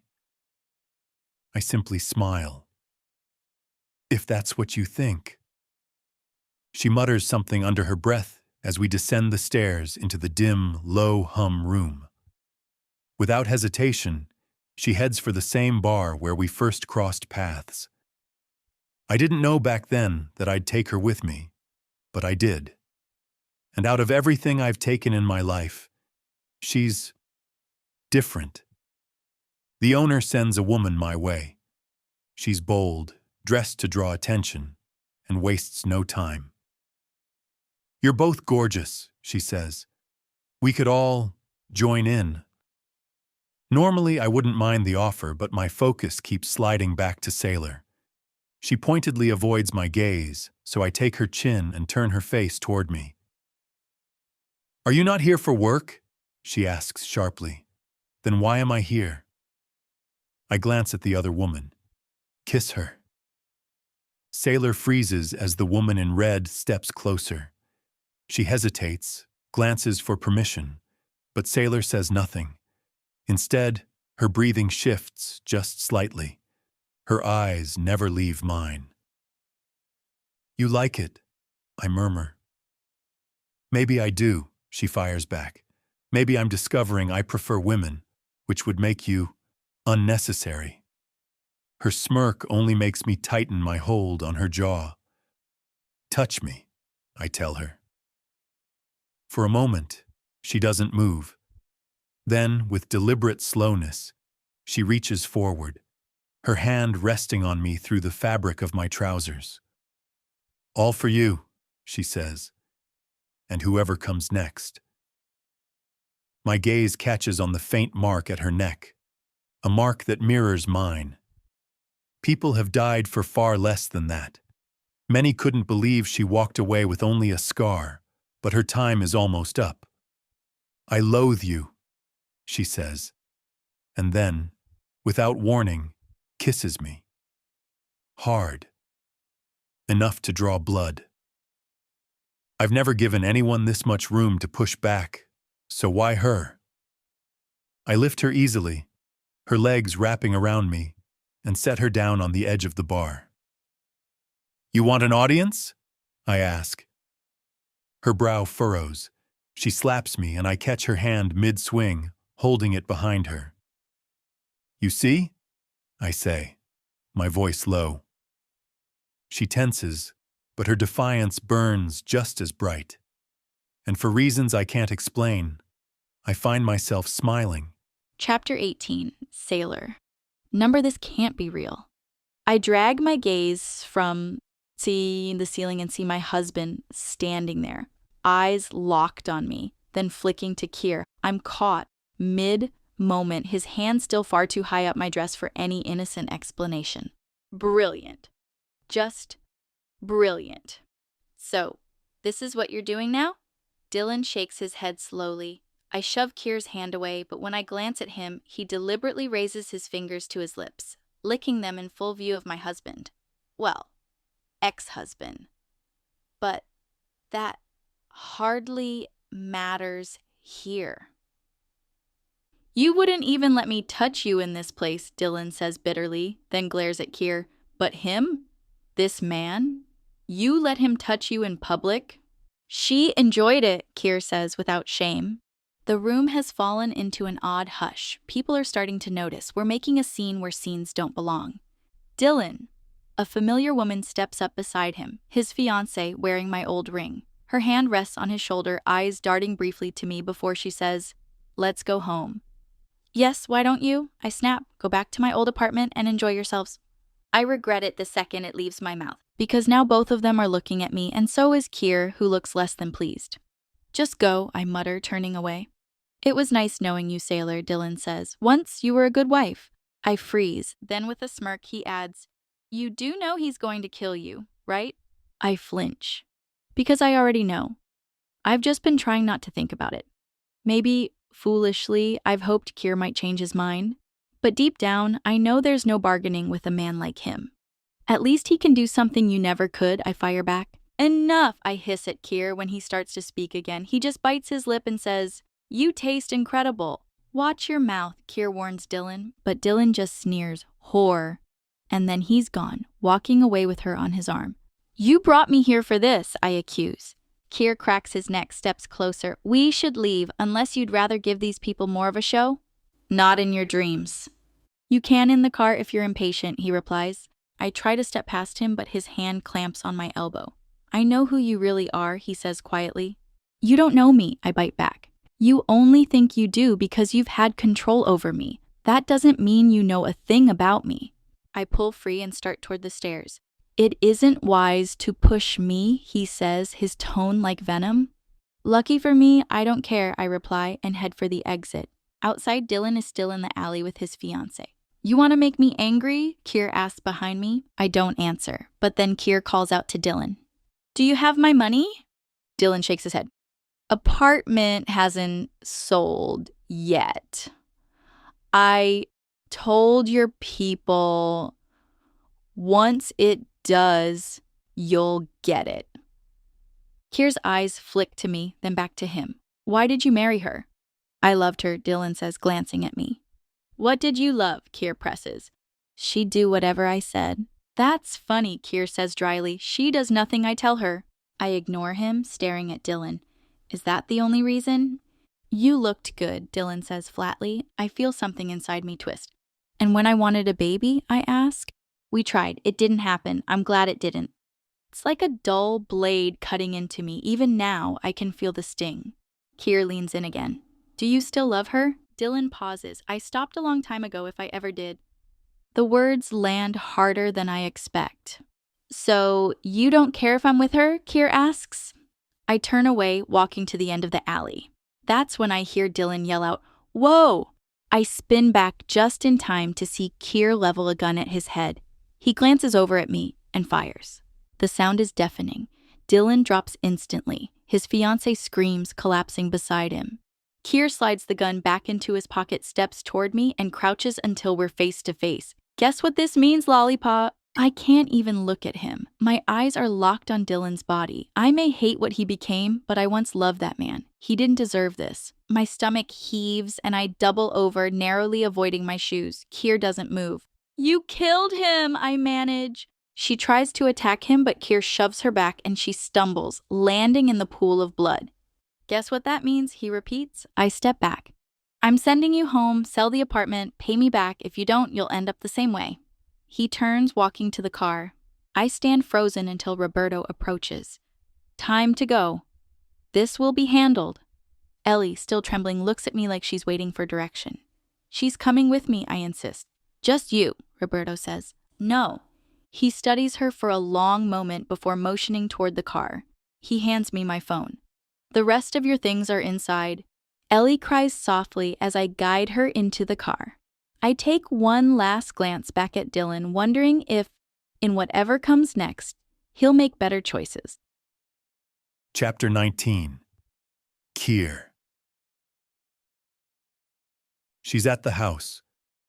Roberto steps into the dining room where I'm sitting, the weight of my gun resting beside a half-empty bottle of whiskey. You weren't supposed to kill him, he says, pulling out a chair. He slides the bottle toward himself and pours a glass without asking. He irritated me, I reply with a small, unapologetic smile. Roberto lets out a faint laugh but shakes his head. What? I ask, leaning back. He gestures toward the gun. Push that away and promise you won't use it on me. Then I'll tell you. I shove the gun toward the center of the table. Fine. No more killing tonight. You like her, Roberto says plainly, and you don't know what to do with that. Because every relationship you've ever had with a woman starts and ends in the bedroom. He's not wrong. You made her sleep in your bed, he continues. Since when do you keep anyone there? So I could keep an eye on her. No, he says firmly. We could have kept tabs on her from anywhere. You knew the moment you saw her that you wanted her, and you changed your plans because of it. Do I need to put a bullet in her to prove I don't care? I ask, my voice low. Roberto takes a slow sip, watching me over the rim of his glass. Do you honestly think you could? End her? I echo. He nods. Yes, absolutely. She was your target from the start. So why didn't you? He presses. You've never botched a job out of emotion until her. He stands, sliding the whiskey back to me. Just saying, boss. Maybe having something more in your life isn't always a weakness. We've all been raised to believe the job is all that matters. But is it really everything? The job is everything, I snap. Roberto nods, offering no more arguments, and walks out. I sit there in silence, staring at the glass in front of me. The job is everything. Every damn thing. Chapter 20. Sailor. Ellie cries constantly. All night it was tears, all morning, the same. At this point, I'm wondering if I'm the one who should be falling apart, not her. She barely even knew him. "Where do you live?" I ask, stepping out of the kitchen with 2 mugs in hand. She takes the coffee, dabbing at her swollen red eyes. "Here." I let out a short laugh. "Of course you do. This apartment's mine. We were still married." "He signed the papers," she says quietly. "They're in his room." "Great, that's going to be a problem. If I'm going to sell this place and pay Keir back, those papers can't exist." I head upstairs, find them on the bedside table, tear them apart, and feed them into the shredder in his closet. "Oh my God!" Ellie's scream echoes from downstairs. I rush back to find her standing in the doorway, pale, staring at Keir. He's in a perfectly tailored suit, sunglasses perched on his nose, looking like he owns the place. "Get out!" Ellie tries to slam the door, but Keir pushes it open with ease, stepping inside. His gaze sweeps over her, then locks on me. He slides off his glasses, those sharp eyes pinning me in place. "You should be doing more than this. I want my money, sailor." I grab the apartment keys from my bag and hold them out to him. "Here, take it, sell it, keep it. I don't care." He pushes them back. "You sell it and I want cash. Don't mess this up." "That's all you came here for, to try and scare me?" "Did it work?" he asks with a faint smirk. "Number. Looking at you just makes me sick." "Good." He turns on his heel and leaves. I lock the door behind him. "How could you let him in?" Ellie bursts out, dropping her coffee on the floor, splattering it everywhere. I don't answer. Instead, I head to the kitchen, dig out my real estate agent's number, and call for an urgent update. I tell her everything needs to be transferred to my name and that the apartment must sell as quickly as possible. "Days," she says. That's the soonest she can bring buyers through. "Days might be too long." "You need to get out," Ellie says suddenly, her tears gone, hands on her hips. "What?" "Leave. This is our home." I stare at her. "You do realize this apartment's legally mine, right?" "You were divorcing him," she snaps. "If you want to stay, you should watch your tone. You have 1 week to find somewhere else." I go back to scrolling through my phone, checking work messages I've ignored all week. The only excuse I can give my clients is that my husband passed away. It's not a lie. They just don't need the details. They offer me the week off with pay. I take it. "How long did you know Dylan?" I ask. 3 months, she says. I almost laugh. 3 months. He married me in less time than that. Shouldn't surprise me. "Dylan was mad at you," she says, after a pause. My head turns sharply. "When?" "A few days ago. Keir came by." My stomach tightens. "Keir?" She nods. "He said he was with you. Asked Dylan why he let you go." "What did Dylan say?" She shrugs, biting her nails. "That you weren't worth it. That he'd moved on to me." "Of course he did," she continues. "Keir told him he didn't know how to treat you right. Then he left." She looks down. "I have nowhere to go. Let me stay." "I'll have nowhere to go once this place sells," I remind her on thanks to Dylan. Her head drops and the tears start again. I can't deal with this. I retreat to my room, lock the bathroom door, and cry. The next day, the realtor calls to say she's bringing potential buyers by. We need to be out. As I come downstairs, Ellie's curled up on the couch, TV on but clearly not watching. "We have to leave for a while," I tell her. Her eyes lift to mine, still rimmed in red. "I don't want to," she mutters. "I'm not in the mood to argue. Get up."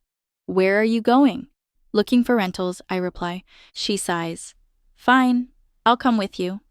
We step outside and my phone rings. I glance at the screen. Mother. I hesitate. Answering means admitting my perfect life is over, that I've been lying to her for years.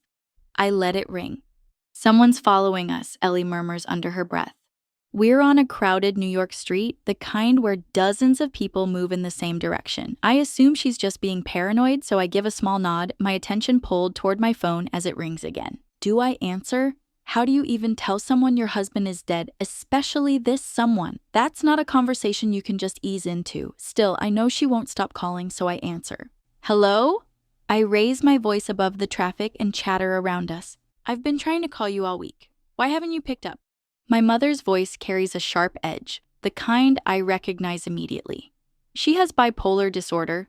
Some days are good, others not so much. By her tone, today isn't one of the good ones. Probably the worst time for this call. I've had a lot going on, I say carefully. Oh, I know. I talked to Dylan yesterday. He told me you ran off with another man. Really, Sailor, how could you? My steps falter. He's gone. I shouldn't still get angry at him, but I do. Dylan always had a way of twisting the truth, especially with her. I used to think it was to protect me, but now I know better. It was to keep himself in her good graces, while I was painted as the problem. I didn't, is all I manage. You're lying. Stop it. We're driving up there, so you better be home tonight. Your father and I will talk to you both. My pulse quickens. No, you can't come, I shout into the phone. We're halfway there. See you later. She hangs up. Ellie studies me, clearly waiting for an explanation I can't give. I don't have the words. He's still following us, she whispers again. There's no one following us, I mutter, rolling my eyes. Then I stop cold. Half a block back, leaning casually against a building, is Joey. Our eyes meet. He gives me a single, deliberate nod and a faint smile. Stay here, I tell Ellie, leaving her planted on the sidewalk as I make my way toward him. This day started badly and is only getting worse. How am I supposed to pretend to live a normal life with all of this going on? How am I supposed to grieve properly when my entire world refuses to slow down? I want it to stop. I want to crawl into bed and just stay there, holding on to the memories that were good. Because yes, there were good moments. But then I glance back, see my late husband's fiancé watching me from the crowd, and wonder if my brain's even processing straight anymore. Facing forward again, I approach Joey. Lost? Or following me for a reason? You could run, he says flatly. I fold my arms. I've had plenty of chances to run, and yet, here I am, like an idiot. The truth is, I stayed because he threatened to kill my husband, something he did anyway, and every person I care about. As strained as things are with my family, I'd never want them hurt. Is he going to kill Ellie for what she saw? I press. Joey's eyes narrow slightly. What exactly did she see? Nothing, I answer quickly. Then keep it that way. He's still deciding whether to end her. Make sure she stays quiet unless she wants the same fate as your husband. You're a real charmer, I mutter, turning away. I'm still following you, he calls after me. Why? Boss's orders. You do everything he tells you? Yes, no hesitation. What a thrilling life that must be, I shoot back. If you say so, he replies coolly. I walk back to Ellie. I know she wants an explanation, but I can't give her one. Not right now. When we pass the first building, I glance over my shoulder. Joey's still there watching us. He works for Keir, doesn't he? Is he watching me, she asks. Or is it because of Dylan? He knows we were engaged, right? I could lie, but I don't. Number. They're just making sure the apartment sells so they get their money. Just remember, don't talk about what happened, and we'll be fine. Oh, she says slowly, connecting the dots. So if I left, they wouldn't follow me? Nope. You're free to go, I say with forced cheer. I don't think I should leave you. What if you can't sell and they come after me? I almost laugh at how absurd that is, but I also can't deny that I once believed equally naive things when I was with Dylan. He handled all the money, and I trusted him. Clearly a mistake, considering he blew through it and borrowed from dangerous people. If Keir hadn't killed him, I might have. Can I live with you, she asks. I bite back a sharp reply and ignore her instead. Dylan must have liked her because she was easy to control. Do you have family? I ask finally. She nods faintly. My mom, she's in a nursing home. She was older when she had me. Maybe you should move closer to her, I suggest as we step into the next rental unit. The place is run down, 1 bedroom, peeling paint, and creaky floors, but it's what I can afford. Oh my God, she shrieks as a small mouse darts across the floor, brushing her foot. Go wait outside. You can't live here. This place is outside, I repeat. She shudders and bolts, leaving me alone to look around the apartment I might end up calling home. An apartment I could easily be killed in. Perfect. Chapter 21. Keir. She's home, Joey says before ending the call. I know Sailor's not likely to bolt, but I'm not about to gamble on it. It's not really about the money. Truth is, I could live without it. But business is business. She married him, and when I ended him, she inherited his debt. That's the rule, and there's no way out of it. The car stops, and I step out. Joey's already waiting. He shakes his head. You didn't have to come yourself. Go home. He nods, gets into the waiting car, and drives off while I head up the stairs to her apartment. I knock, and before the door opens, a voice behind me says, "Who are you?" I turn to find a woman, older but with a face that seems vaguely familiar. A man stands beside her, his hand resting on the small of her back while giving me a once-over. "Mom." Sailor's voice draws my eyes back to the doorway. The resemblance is unmistakable. Same high cheekbones, soft lips, that heart-shaped face. "Who's this?" her mother demands, jabbing a finger in my direction. Before Sailor can speak, I step in. "Keir, I worked with Dylan." Her mother's sour expression melts into a polite smile. "Nice to meet you," her father says, shaking my hand. Her mother brushes past me to hug Sailor before pulling back. "Where's Dylan?" "You haven't ruined everything, have you?" she asks, suspicion lacing every word. Sailor flinches but doesn't answer. Her father greets her with a kiss on the cheek before heading inside. "I'll give you a moment," he says to me before disappearing through the door. The second it closes, Sailor crosses the small gap between us. "You need to leave." I lift a hand toward her cheek, curious if her skin feels as smooth as it looks, but she steps back before I make contact. "Leave, Keir." Number invite me in. She folds her arms, the movement making her chest rise. Not happening. "Sailor, get inside and bring your friend." Her mother's voice floats from the doorway. "Invitation accepted," I murmur, brushing past her into the apartment. Ellie's at the kitchen counter beside Sailor's father. When she spots me, she freezes but stays quiet. Smart move. "Why didn't you tell me?" Sailor's mother says. Sailor glances at Ellie, then back at her. "Dylan's dead?" Her mother's eyes widen. Sailor's expression hardens, a flash of anger aimed at Ellie. "And this?" Her mother gestures toward Ellie with open disdain. "Is his fiancé? How long has this been going on?" Sailor stays silent. Then her mother turns to me.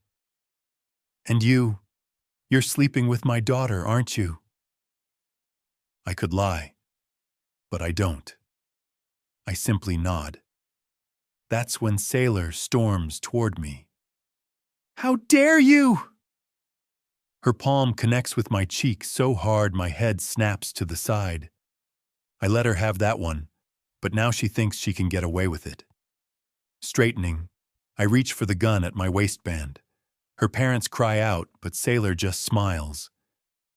"Go on, pull the trigger," she dares, stepping close enough that the barrel brushes her chest. "Sailor!" her father shouts. "Why waste such a pretty face?" I lower the aim to her leg. A leg's expendable. She doesn't flinch, still smiling, still defiant. I run the gun slowly upward, skimming her midsection before aiming near her ribs. Or maybe a kidney. You can live with one. "Say something, Sailor," her father pleads. "Yeah, say something," I echo, leaning in until our noses touch. She breathes in, her smile brushing my lips. Get lost, Keir. I click the safety back on and tuck the gun away. Think I'll stay. I brush a quick kiss against her mouth before walking into the kitchen and pulling a drink from the fridge. Silence hangs heavy until her mother finally speaks. You've always gravitated toward trouble, the wrong crowd, in and out of juvenile detention, and I thought you'd grown out of it. I glance at Sailor, eyebrow raised. I have grown up, she mutters. Then explain him, her mother says, pointing at me like I'm something scraped off her shoe. That's on Dylan, Sailor fires back. He made deals with dangerous people. I'm stuck cleaning it up. You shouldn't speak ill of the dead, her mother scolds. I take a swig of water. What kind of trouble were you in? None of your business, she snaps. She was into everything. Drugs, theft, even attempted murder, her mother says. I raise a brow. Interesting. I wasn't charged, Sailor shoots back. No thanks to your father's lawyer, her mother replies. And here you are again, repeating the same mistakes. Did Dylan know? I ask. No, her mother answers. She made sure he didn't. That's why we barely saw them.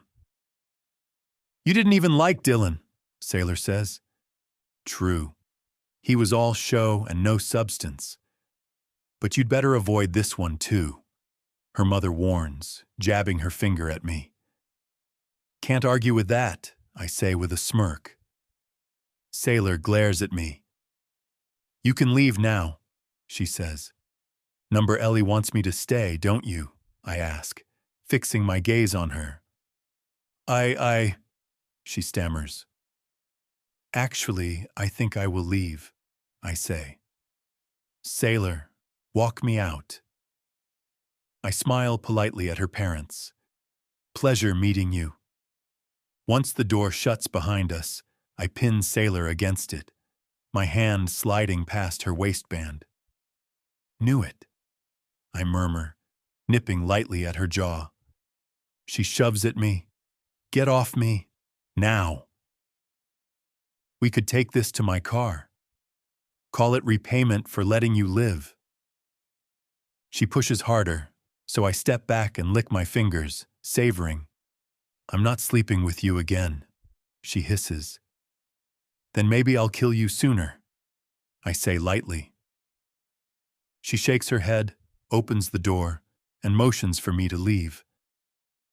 Kiss me and I'll go. Not happening. Why not? Because you're a psychopath. You've enjoyed this psychopath before, I counter.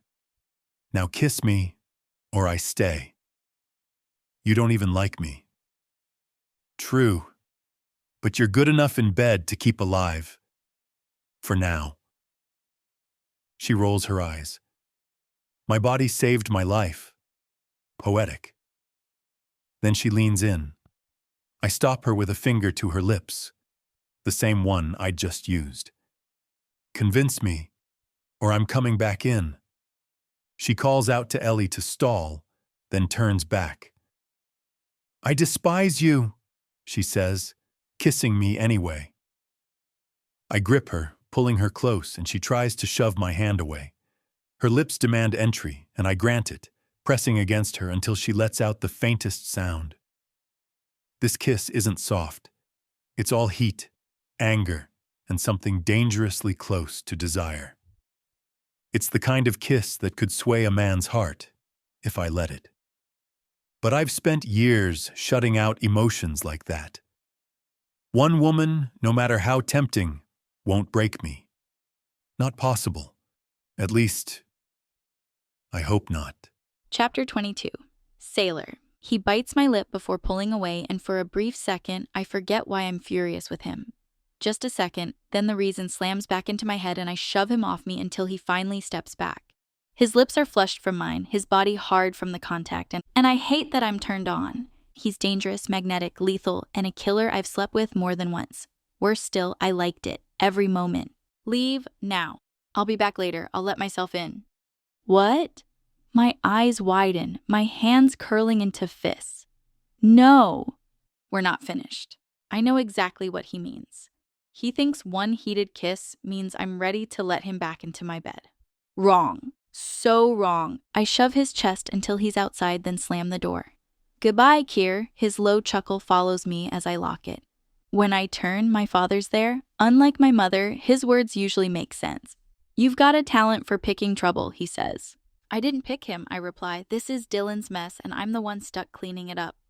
You shouldn't provoke someone with that kind of influence. He's connected, right? Mafia? I nod. Where do you want to go? I can book you a flight tonight.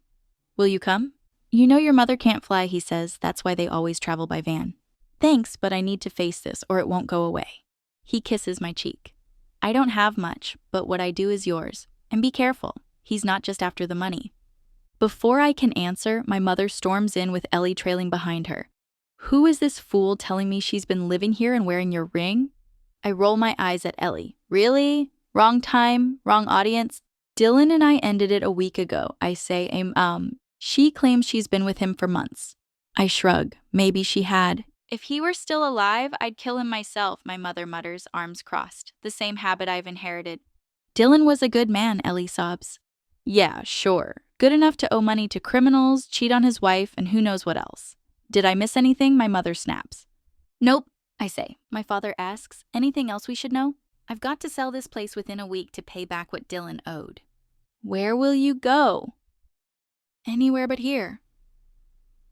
That night, Keir doesn't show. I'm relieved, though I'd be lying if I said I didn't half expect him. I even had Ellie stay in my room just in case. By morning, my father's in the kitchen. My mother's still asleep on the pull-out couch. Coffee? He asks. I shake my head, grabbing water instead. The real estate agent called. You've got a buyer. I check my phone. Several missed calls. Now you can get that man out of your life for good, he says. I hope so. I ring the agent back. We have an offer, she tells me. It's just below asking price, but they want a quick move-in. That's what you wanted, right? Take it. Come in today and we'll start the paperwork.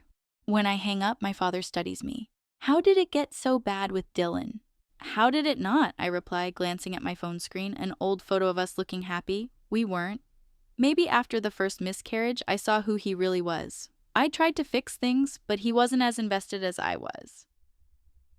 He liked the image you gave him more than he liked you, my father says. You were out of his league and he enjoyed the status. He was a jerk, my mother cuts in, kissing my head. Just don't go back to how you used to be. You've come too far. I won't.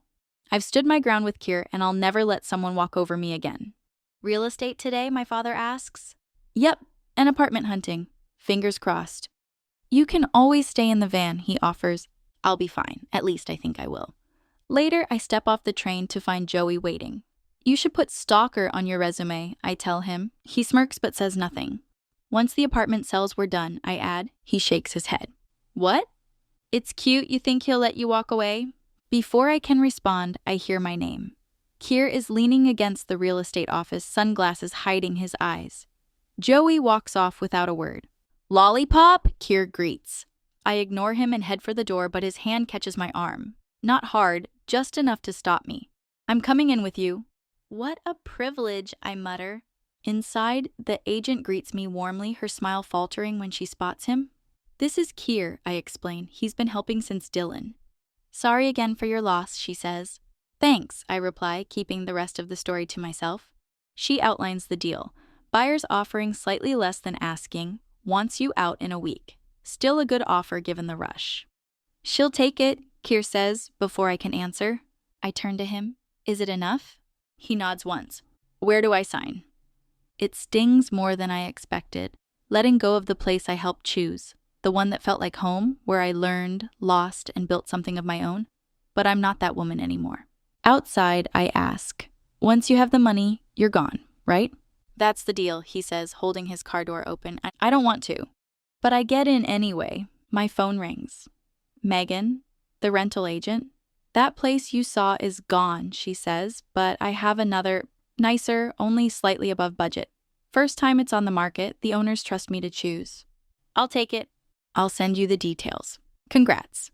I got an apartment, I tell Keir. Want to celebrate in bed? He asks, eyes on the road. I hate you, I reply. I'll take that as a yes. I smack his shoulder, he just smiles. Chapter 23. Keir. Sailors moved again, this time to a place right in the heart of the city. Joey strolls in after helping her get settled and drops heavily into the chair beside me at the dining table. She asked about you, he says casually. It's been 3 days since I last saw her. In a few days, Dylan's debt will be officially settled. I'll get my money. She'll walk away with a clean slate, a brand new life, courtesy of me ending his. Joey grabs an apple from the table, tosses it in the air, catches it, and bites down. She also called you an arrogant jerk and said she never wants to see you again once this is done. He chuckles. You've really gotten under her skin. Made me carry all her stuff, too. She's bossy as hell. He takes another loud bite, chewing with exaggerated crunches. Without thinking twice, I pick up the knife sitting on the table and send it spinning toward him. It buries itself in the apple still in his hand. Joey freezes, eyes going wide. What the hell, man? You nicked me! He pulls the knife out, a smear of blood on the blade. Nothing serious, just enough to shut him up mid-chew. Setting both knife and apple down, he smirks and takes one last bite, deliberately slow, before adding, could have just told me to stop chewing before chucking steel at me. My house. Shouldn't have to tell you, I say flatly. He waves me off, standing. I'm done for the night, and you need to get laid. Call someone. Then he heads for the door. Call someone? I don't want someone. I want a certain sharp-tongued brunette with fire in her eyes and a body that makes a man forget his own name. I've known her a short while, yet she's managed to tangle herself in my head in a way no one else has. And yeah, I could end her life in seconds. It wouldn't be hard. She has no one close besides her parents, no friends who'd come knocking. If I went to her right now, one quick slice and she'd bleed out before she had time to fight. But I wouldn't shoot her. No point in ruining that face. I've seen and been with more beautiful women than I can count, but that mouth of hers, the way she uses it makes her stand above all the rest. I was raised to feel nothing. My father made sure of it, same as his father did with him. In our world, softness gets you killed. Desperation brings people to us, and we never waste an opportunity. Ours is a family name people don't dare cross. We've held our ground for generations. Marriages are arranged to strengthen bloodlines, preferably producing sons. Women in the family don't do what we do. Old-fashioned? Sure? Effective? Absolutely. Growing up in New York, everyone knew who I was. That kind of reputation keeps your circle small. Most of my friends were family. It's a lonely life, but it's mine. And I like it that way. People fear me, fear us. That fear keeps everything in line. Betrayal isn't met with a quick death. It's drawn out. The kind that makes a man wish for the end long before it comes. Sailor doesn't really grasp who I am, and maybe that's part of the pull. Joey reappears, arms folded, brow furrowed. You know, if she were just anyone else, you'd either take your money and leave her be, or take your money and make sure she never breathed again. My patience is thin. Say what you came to say, I warn. Joey understands me better than most. We're only a year apart, and if he wanted the top seat, he could try for it. But he's content as my right hand. No interest in running the whole show. His job's simple. Do what I say. Mine is making sure the right people stay alive and the wrong ones don't. Why her? He asks. If I knew, I might tell him. Maybe. But I don't talk about myself. It's not how I was raised. Our father never trusted Joey with much. Thought he wasn't sharp enough for it. First thing I did when I took over? I brought him in. We're not drug dealers. We're not just hired guns. We keep everything in-house. Always have. She's interesting, I say finally, watching him wipe his hand on his shirt. My dog's interesting. Doesn't mean I want it in my bed, he shoots back.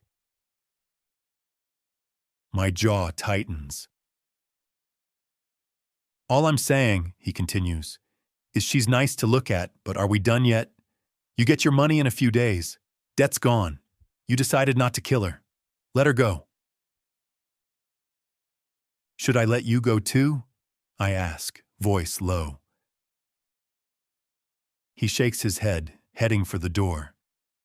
The guys think she's your weak spot. You've never had one before. Weak spots get you killed, Keir. Who?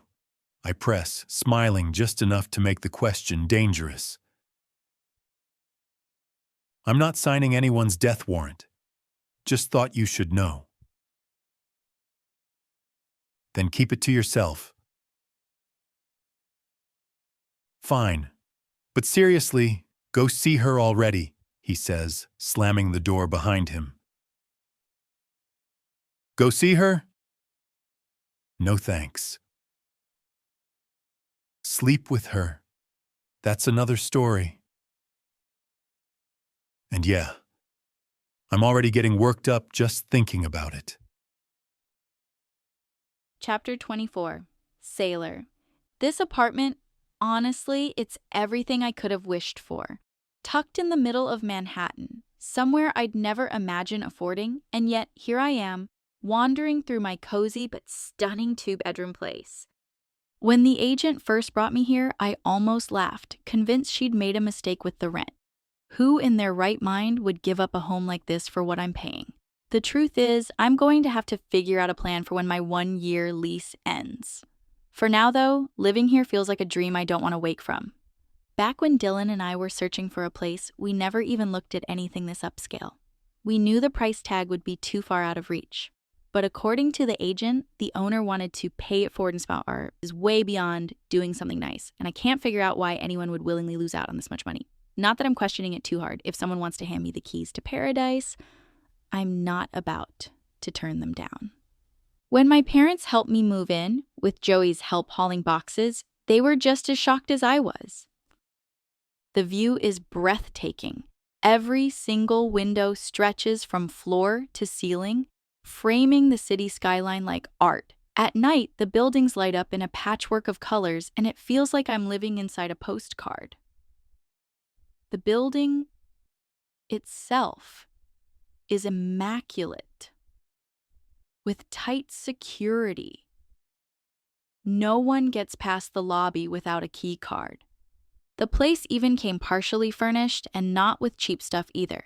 Everything has a coastal luxury vibe, soft blues, crisp whites, light wood panels, and polished timber floors. There's a massive TV mounted in the living room, and I'm already picturing myself curled up on the couch for hours, binge-watching my favorite shows. The kitchen, dining, and living areas flow together in an open-plan space.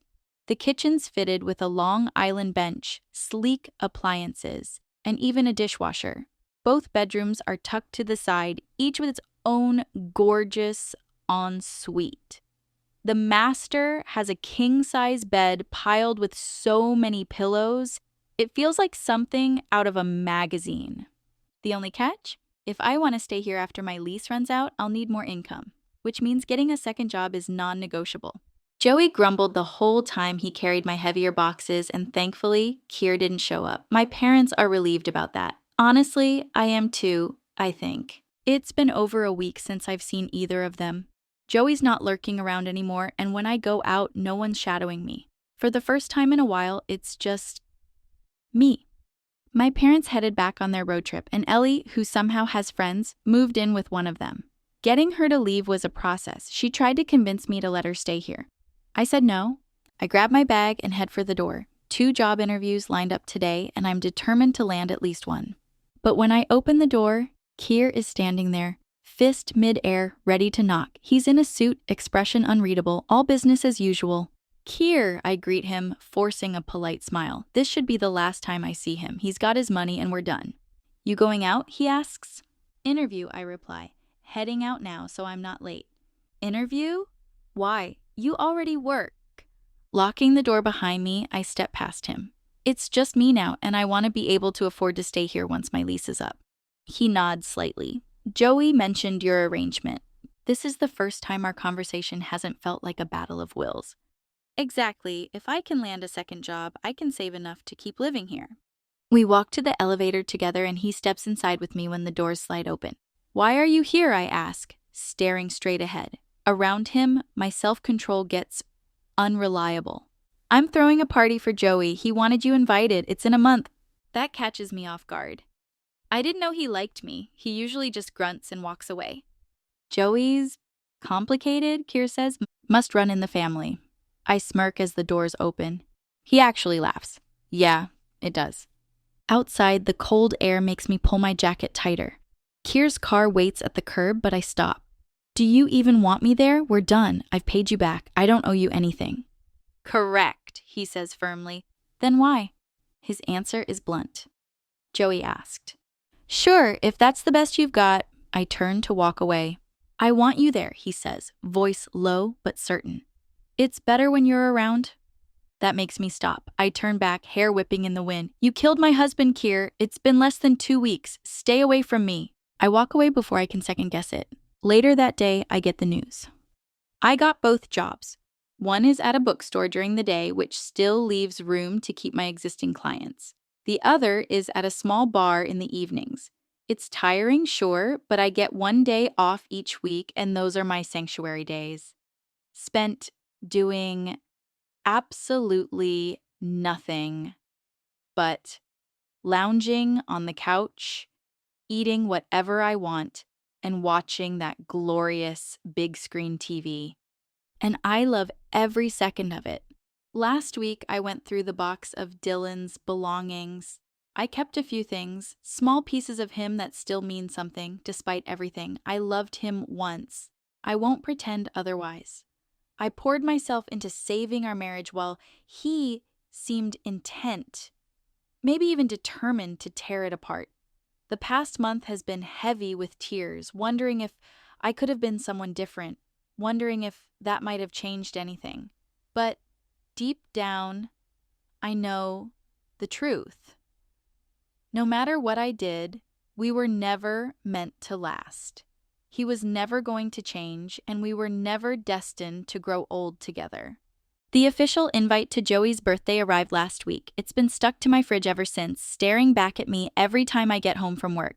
I haven't seen either Joey or Keir in a month. I needed that space. It's been good for me. Time to breathe, to think, to put my life back in perspective. Keir stormed into my world and flipped it upside down. I can't say every moment was bad because it wasn't. There were moments I actually enjoyed him, but most of the time I hated him. Ellie's been around far more than I'd like. She has a boyfriend now, yet she still wears my old engagement ring. I don't even bother asking about it anymore. Honestly, I couldn't care less what she does. None of it changes the fact Dylan was a selfish, deceitful man. Still, I try to be civil with her. It's not her fault he was who he was. Why are you dressed up? I ask as she heads straight for my fridge. She looks good tonight. Not unusual for her. It's strange. The person I talk to most these days is the same person who took my husband. Only me, right? We're going out tonight, remember? No, we're not, I say, turning back to the TV I'm far too hooked on. Yes, we are. Joey's birthday. He asked if you were coming, and I told him yes. Don't let the birthday boy down. They shot Dylan, I remind her flatly, killed him in front of us, and you want to go? Why? I arch a brow. You're eager to go hang out with the Mafia? She opens her mouth, but my attention shifts to the TV, right as Ross yells, "Pivot!" in that scene from Friends where they're trying to move the couch upstairs. It never fails to crack me up. Well, when you put it like that, it doesn't sound great, she admits, but they're not all bad, and we both know Dylan crossed them. Maybe he got what was coming. A bullet to the head? I scoff. The police never arrested them, she counters. That's because half the cops know better than to cross the Mafia, and the other half are probably on their payroll, I say. Yet here you are, suggesting we drop by for a visit. It's just a party. Joey helped you move. You should at least wish him happy birthday. How about no? She sighs, grabs a bottle of champagne from my fridge. Then can I take this? I wave her off. Thanks, sweetheart. I'll tell him you're sick. Her heels click across the floor as she heads to the door. Toodles! When she's gone, I lock the door and head straight to bed. I'm not sure how long I've been asleep before I hear it. Banging. Loud. Relentless. Groaning, I grab my phone. 2 a.m. Who in the world? The pounding doesn't stop as I drag myself to the door. Who is it? Where were you? The voice is low, sharp, unmistakably Keir's. Keir? My brain is still foggy, but my stomach sinks. It's 2 a.m. Why are you here?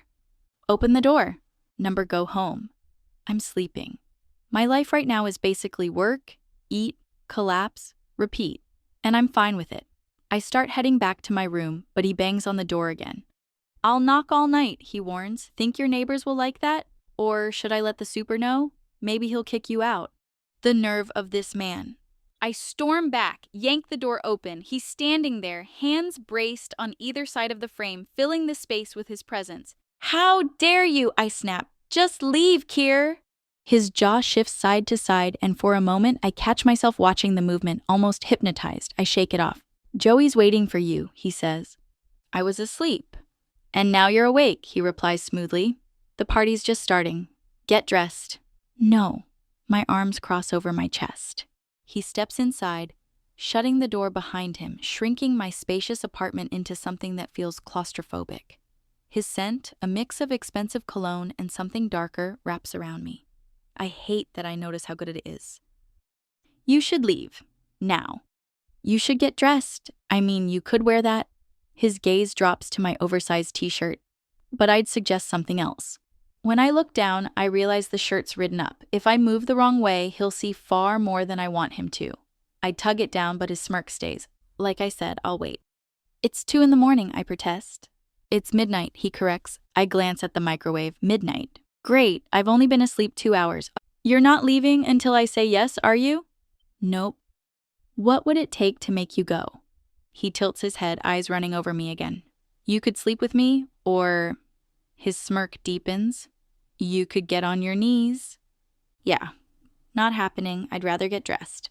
As I turn toward my bedroom, I hear him chuckle. Self-satisfied, infuriating, one giant, relentless pain in the ass. Chapter 25. Keir. She steps out of her room wearing a white dress that falls just below her knees, the fabric slit high along one side. Matching white heels, a small clutch to go with them. No makeup, just her, with those eyes that burn like she's ready for a fight. I like it. I gave her space, time to mourn or sulk or whatever she needed to do for that sorry excuse of a husband she had. But now, it's time for her to be pulled back into my world. I've missed her, and I don't miss people. Not even my father when he died. Ready? I ask. She rolls her eyes as she meets me at the door. Do I have a choice? I gave you one, I remind her. Yes, and what amazing options they were, she says dryly. You didn't complain when I was between your legs. I must have been drunk, she fires back. I head for the hall, waiting for her to lock the door. I'm certain you weren't. If you say so. In the elevator, she lets out an exaggerated sigh. I know I can be pushy, fine, demanding, but tonight I'm not giving her the chance to refuse. I want her there. And right now, She smells like flowers and sunlight, which is more distracting than it should be. Your friend's been making eyes at Joey, I mention. Without looking at me, she asks, Ellie? Yeah, seems she's got a crush. She likes anyone after a few drinks. Maybe we should get you drunk, I say. No thanks. I'd only end up hating you more. And that's saying something. The car slows outside the club. I'd rented the entire place for Joey's birthday.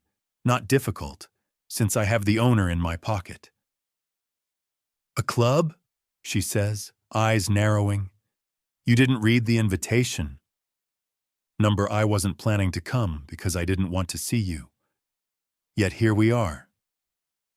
Here we are, I reply, smiling just enough to make her lips twitch with annoyance before she shoves her door open and climbs out.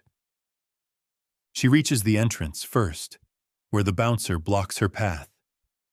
Private event, he says flatly. She glances back at me. Guess I can't get in. I'll find my own way home. She's with me, I tell him.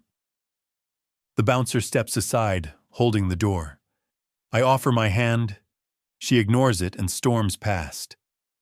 My eyes follow the sway of her hips, the curve of her back, the bare line of her neck. I want to sink my teeth into her there. The dress fits her like it was made for her. I could tell her to take my hand, but I know she'd refuse. That's part of what hooks me. She doesn't bend easily. I've been watching her, more than she knows, following her home from her shifts, even the ones she doesn't need because her rent's already handled by me. If she knew that, she'd probably try to take a knife to me, and I'm certain she'd go for a clean cut. Usually, I lose interest in a woman after one night. Sailor's different. I've had her more than once, and still, she hasn't faded from my mind. Sailor, Roberto calls, pulling her into a one-armed hug. He's already well into his night off, drinking like it's his job. She blushes, and I spot the woman draped over his arm, the one he sometimes keeps around. Joey, she calls next. He spots her instantly, crossing the room with Ellie trailing him like a shadow.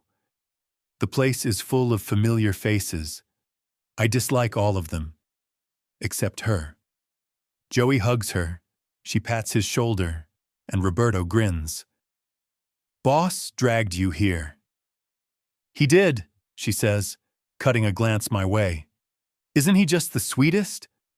Her tone makes a few nearby guests go quiet, waiting for my reaction. I've ended people for less than what comes out of her mouth. We missed you, Roberto says, sliding a shot glass her way. She takes it, but instead of drinking, hands it to me. You have it. I'm not feeling great. You're sick? I ask, stepping closer. If you'd bothered to ask earlier, not that you ever would, then yes. Are you sick now? The flicker of concern is unexpected, even to me. Not right now, but I have been. Let's sit. I take her hand and lead her toward a seating area. People greet me, some women giving her sharp looks. Why are they glaring at me? She asks. They do realize I don't want you, right? You're all theirs. I can't stand you. She laughs, slipping her hand from mine. She takes a seat just as Ellie rushes over, nearly strangling her in a hug. You came. I missed you. You saw me earlier, Sailor reminds her. Ellie waves that off. Still missed you. You're drunk. Where's your boyfriend? He left. Or we broke up. Not sure. We're leaving in 10. Go say goodbye, Sailor tells her. Ellie heads straight for Joey. You're leaving? I ask, smirking. Let's be clear. I'm not yours to order around. I only came to avoid trouble. I love my apartment, and I want to keep it. So I came, I showed up, now I'm going. Not yet, I tell her. Why? Because I want to talk to you. That's allowed, isn't it? Normal people call. You? You threaten and drag me out. It got you here! Before she can fire back, a sharp voice cuts in. Who is this? We both turn to see Paige, hands on hips, glaring at Sailor like she's ready to draw blood. I'm just leaving, Sailor says, trying to step past her.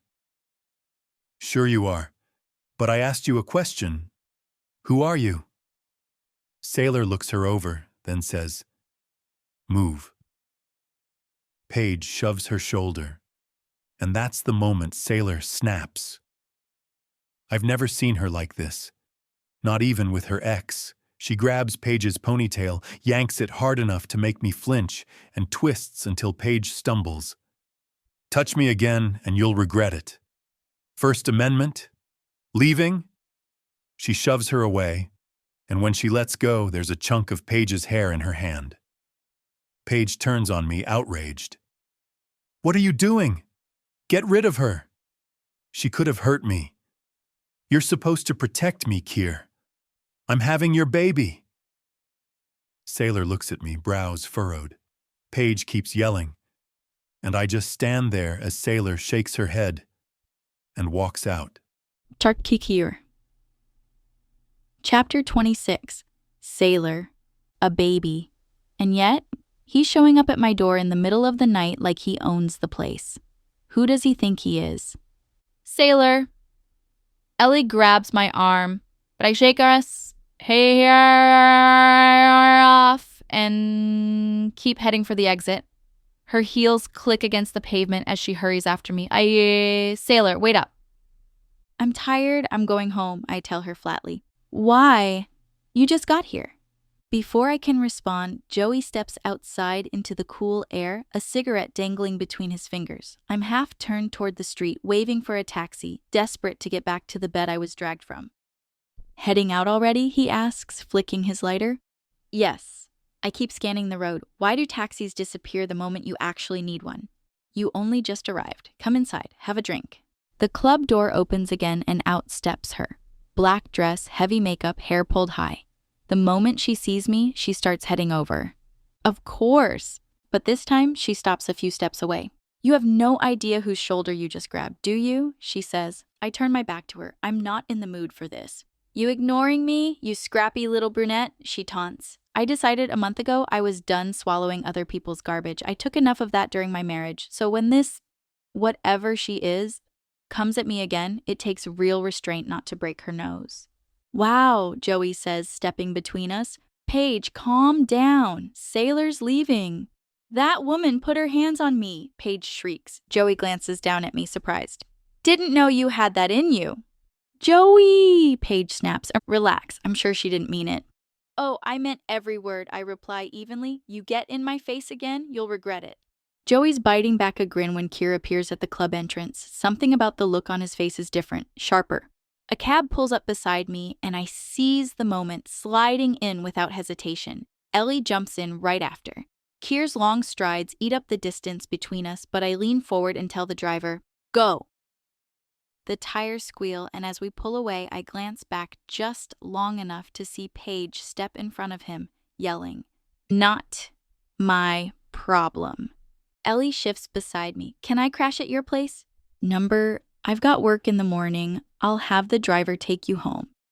Joey's complicated, she mutters. They're Mafia, Ellie, not exactly the kind of people you want in your life. You saw what happened to Dylan. She flinches at the name. Joey's different. And what does your boyfriend think about that?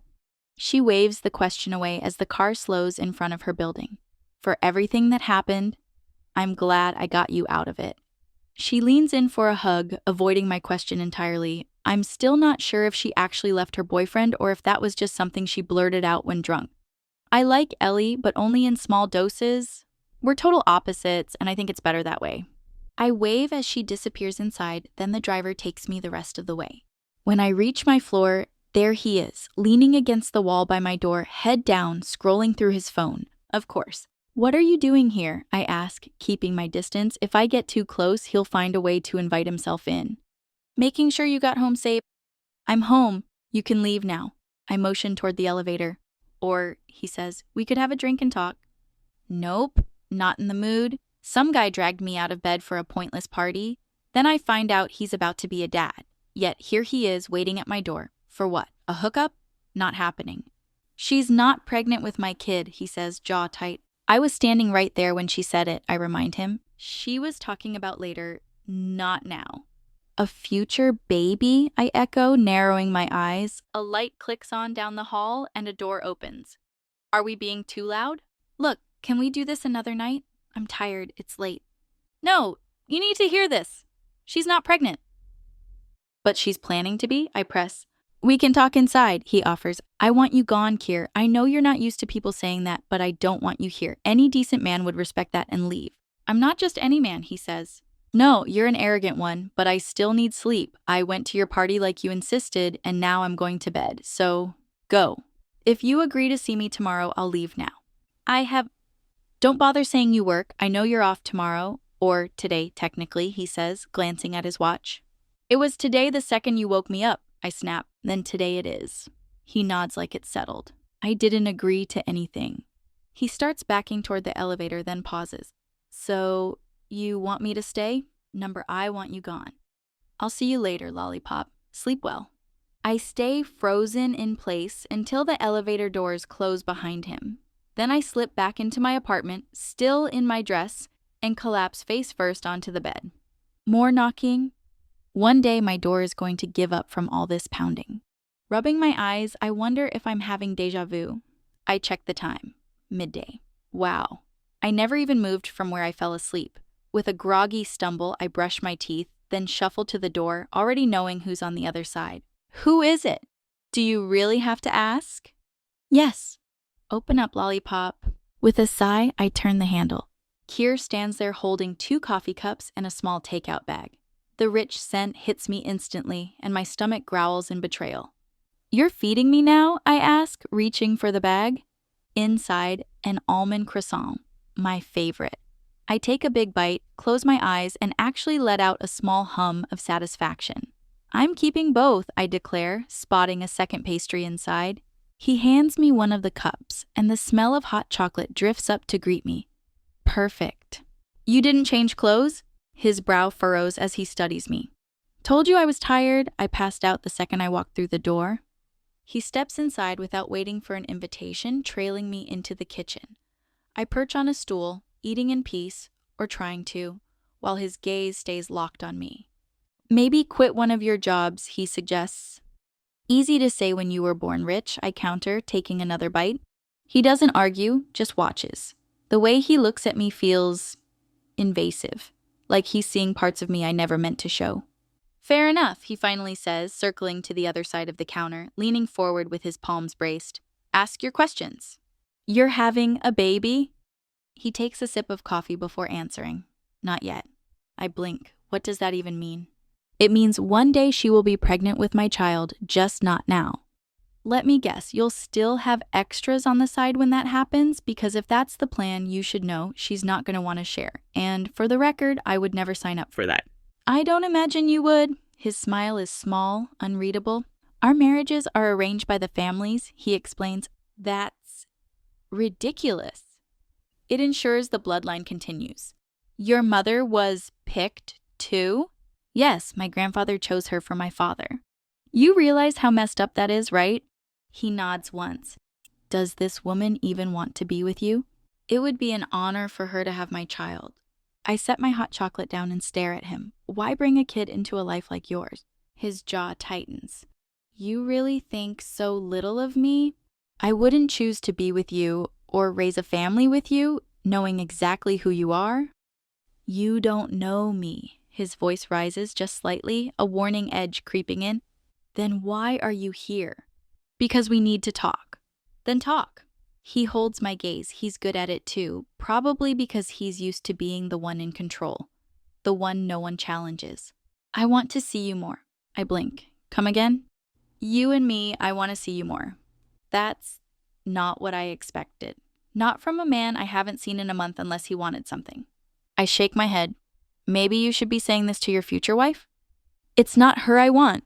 I actually take a step back. You're supposed to marry her, right? Yes, when she's pregnant. Like it's the most casual thing in the world.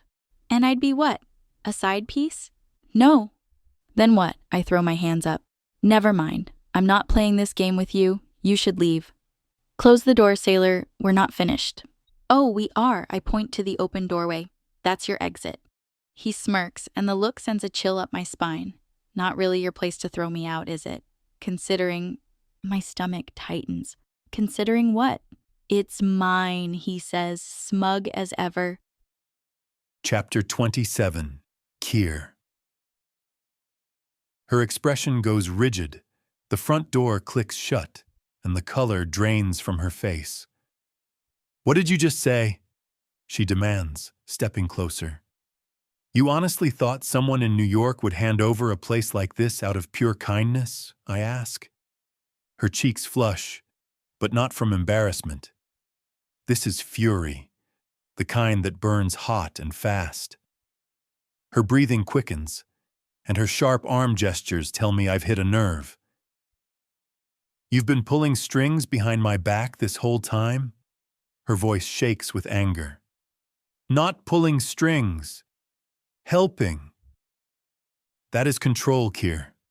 When you track me, arrange my home without telling me, and make decisions for me, that's not help.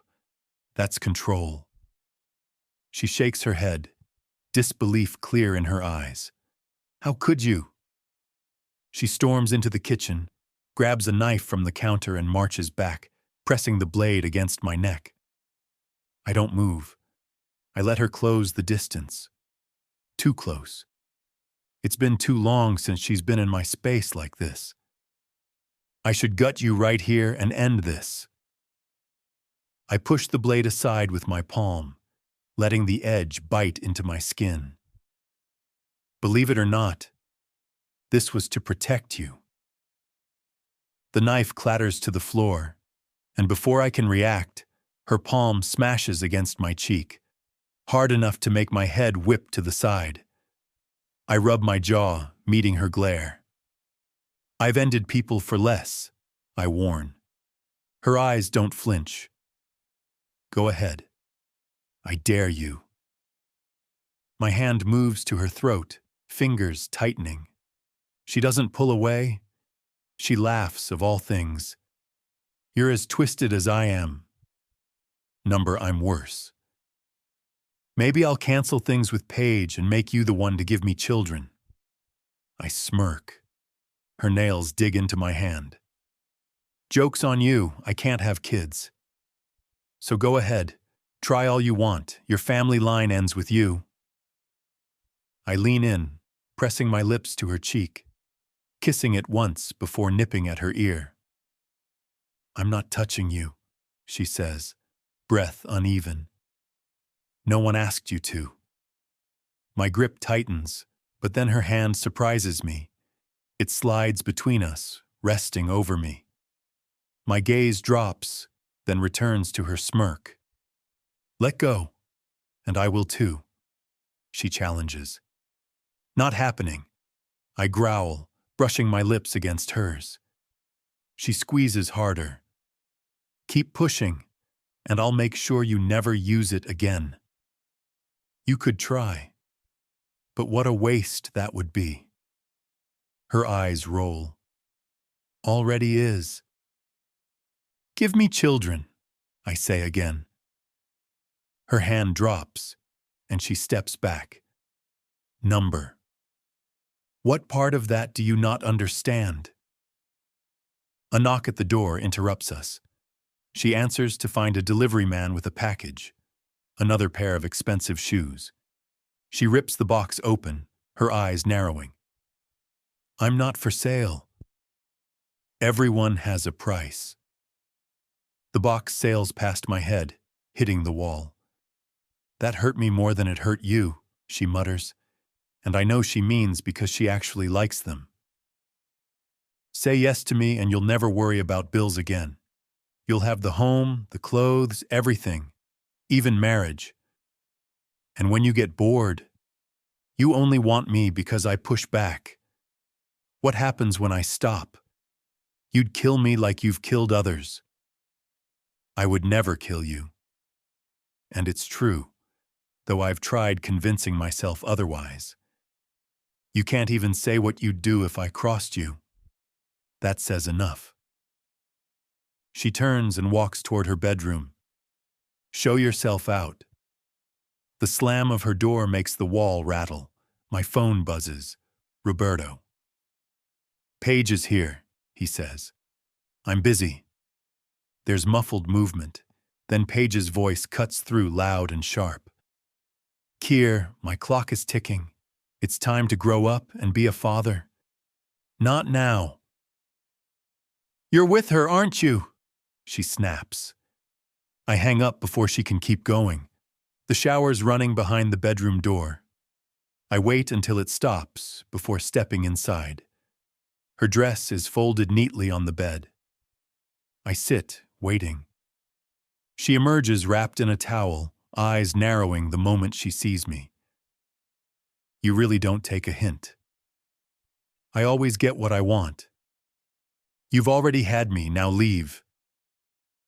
I don't just want a piece of you. I want all of you. I unfasten my shirt button. Don't you dare. She grips the towel tighter. I've realized I need her. At first, I thought it was only physical. I was wrong. The child issue could be complicated. But that's a problem for another day. She clutches the towel like it's armor as I undo the rest of my buttons. This isn't relaxing, she warns. What do you think I'm doing? You know exactly what you're doing. No idea. Day off, food on the way. Thought we could spend it in bed. My shirt lands neatly on the bedpost. If I tell you to leave, I don't listen. Then I'll go. If you leave, I follow. Now get in bed. I won't touch you unless you ask. I'll never ask. I lean back with a grin. Never say never. Chapter 28. Sailor. I've tried just about everything to get him to leave, but Keir's still here, like he has no other plans. No job, no victims to intimidate today. We ended up having pizza. Not the greasy average kind, but the sort that makes you close your eyes with the first bite.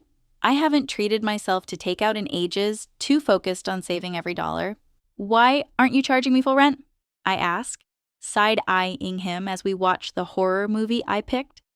For the apartment, his gaze stays fixed on the screen. No, for the other thing, I replied dryly. Of course for the apartment. The other thing is free, he says, smirking. Told you, all you have to do is ask. He winks before continuing. Joey mentioned what places you were looking at before. This was better and it was empty, so... You should still charge me properly. If you don't, I'll move out. I take payment in other forms. I nearly choke on my drink. Not going to happen. He leans back, still smiling. This place is mine outright. One of the first properties I bought. I lived here for years before I upgraded. You don't even live in the city anymore, I point out. I do. Want me to show you? I avoid answering, taking another sip. Did you and Dylan ever do this? Sit around watching movies? He asks when I jump at a scene. Dylan? He hated sitting still. On his days off, he was always out with friends. I spent a lot of time alone, and eventually, I liked it. He's quiet for a moment before saying, I'm alone no matter what I do. You choose that life, though, don't you? I'll always stay in it. It's who I am. Without it, I'm nothing. I shake my head. That's not true. If you want to change badly enough, you can. I did. From what I see, your change still put you under someone else's control. I pause. I loved him, at least in the beginning. He wasn't all bad. We had good moments too. That's marriage. I study him. How would you be when you're married? Marriage is about producing an heir, a boy to carry the name. And if it's a girl, we keep trying until it's a boy. You do realize this isn't the Dark Ages anymore, right? women are just as capable as men. They think they are, he replies. I get up, towel still wrapped around me, and walk toward him. His eyes track my every move. For once, it feels like I'm the one with the upper hand. Are you saying I couldn't run an empire? I ask, letting the towel loosen just slightly without revealing too much. He bites his lip. Could you? I know the answer, yes, but not the way he means it. I wouldn't destroy myself to get there the way he has. Some things are too broken to fix, and I think Keir is one of them. I'm sure Paige could, I say, pulling churches tier cheese tea tight again, and turkin tea heading to my closet. He laughs as I dress quickly, grabbing my phone and purse. Where are we going? He asks. Grocery shopping, but it's probably time you head home. We walk out together. I wave goodbye, but he calls after me. Sailor, you could rule a kingdom if you wanted. I can't stop the smile that spreads across my face. In the store lobby, his driver Philip hands me a folded note, an address and a time. Great. I could ignore it, but I know if I don't show, Keir might just turn up at my place and make a scene. I call Ellie. I have to cancel tonight. Keir wants to meet. Fine. Call me later? Maybe. I hang up, put away my groceries, and head to the address. The building is sleek, hotel-like. I'm buzzed up to the 5th floor and knock. The door opens to Paige. I like that you're on time, she says, using my maiden name. I'll pass, I reply, turning to leave, but a hand grabs my arm. A tall man with the same dark features as Paige pulls me toward the door. Let go, I warn. When he doesn't, I kick him hard where it hurts most. He releases me instantly, but before I can get far, another set of arms grabs me from behind. She's feisty, the man laughs, carrying me inside. The apartment is nearly empty. Sit her down, Paige orders. I'm dropped into a chair and shoved back when I try to stand. This was a gift from Keir, Paige says of the apartment. We were supposed to start trying for a baby, then you showed up. Her mother and another woman walk in. The mother sits, eyes cold. You're not welcome in this family? The front door opens. Philip steps in, whispers something to Paige, then moves to the side. If she's gone, Keir will move forward with the baby, the mother says. Keir said no one is to harm her, Philip answers. Paige tilts her head. He didn't say we couldn't play. That's my brother, she tells me, nodding toward Philip. Frank, the man I kicked, warns, no one sane wants to cross Keir. Paige smirks. I don't care. Pain explodes in my hand as she drives a knife into it, pinning it to the chair. I scream, tears springing to my eyes. Should we do the other hand too? She taunts, pulling out a second knife. I kick her hard in the shins, sending her stumbling back, but before I can move, a fist connects with my face. Everything goes black. Chapter 29. Keir. Where have you been? Joey asks, lounging in my apartment. Watching, wait, Harry Potter? Out, I answer flatly.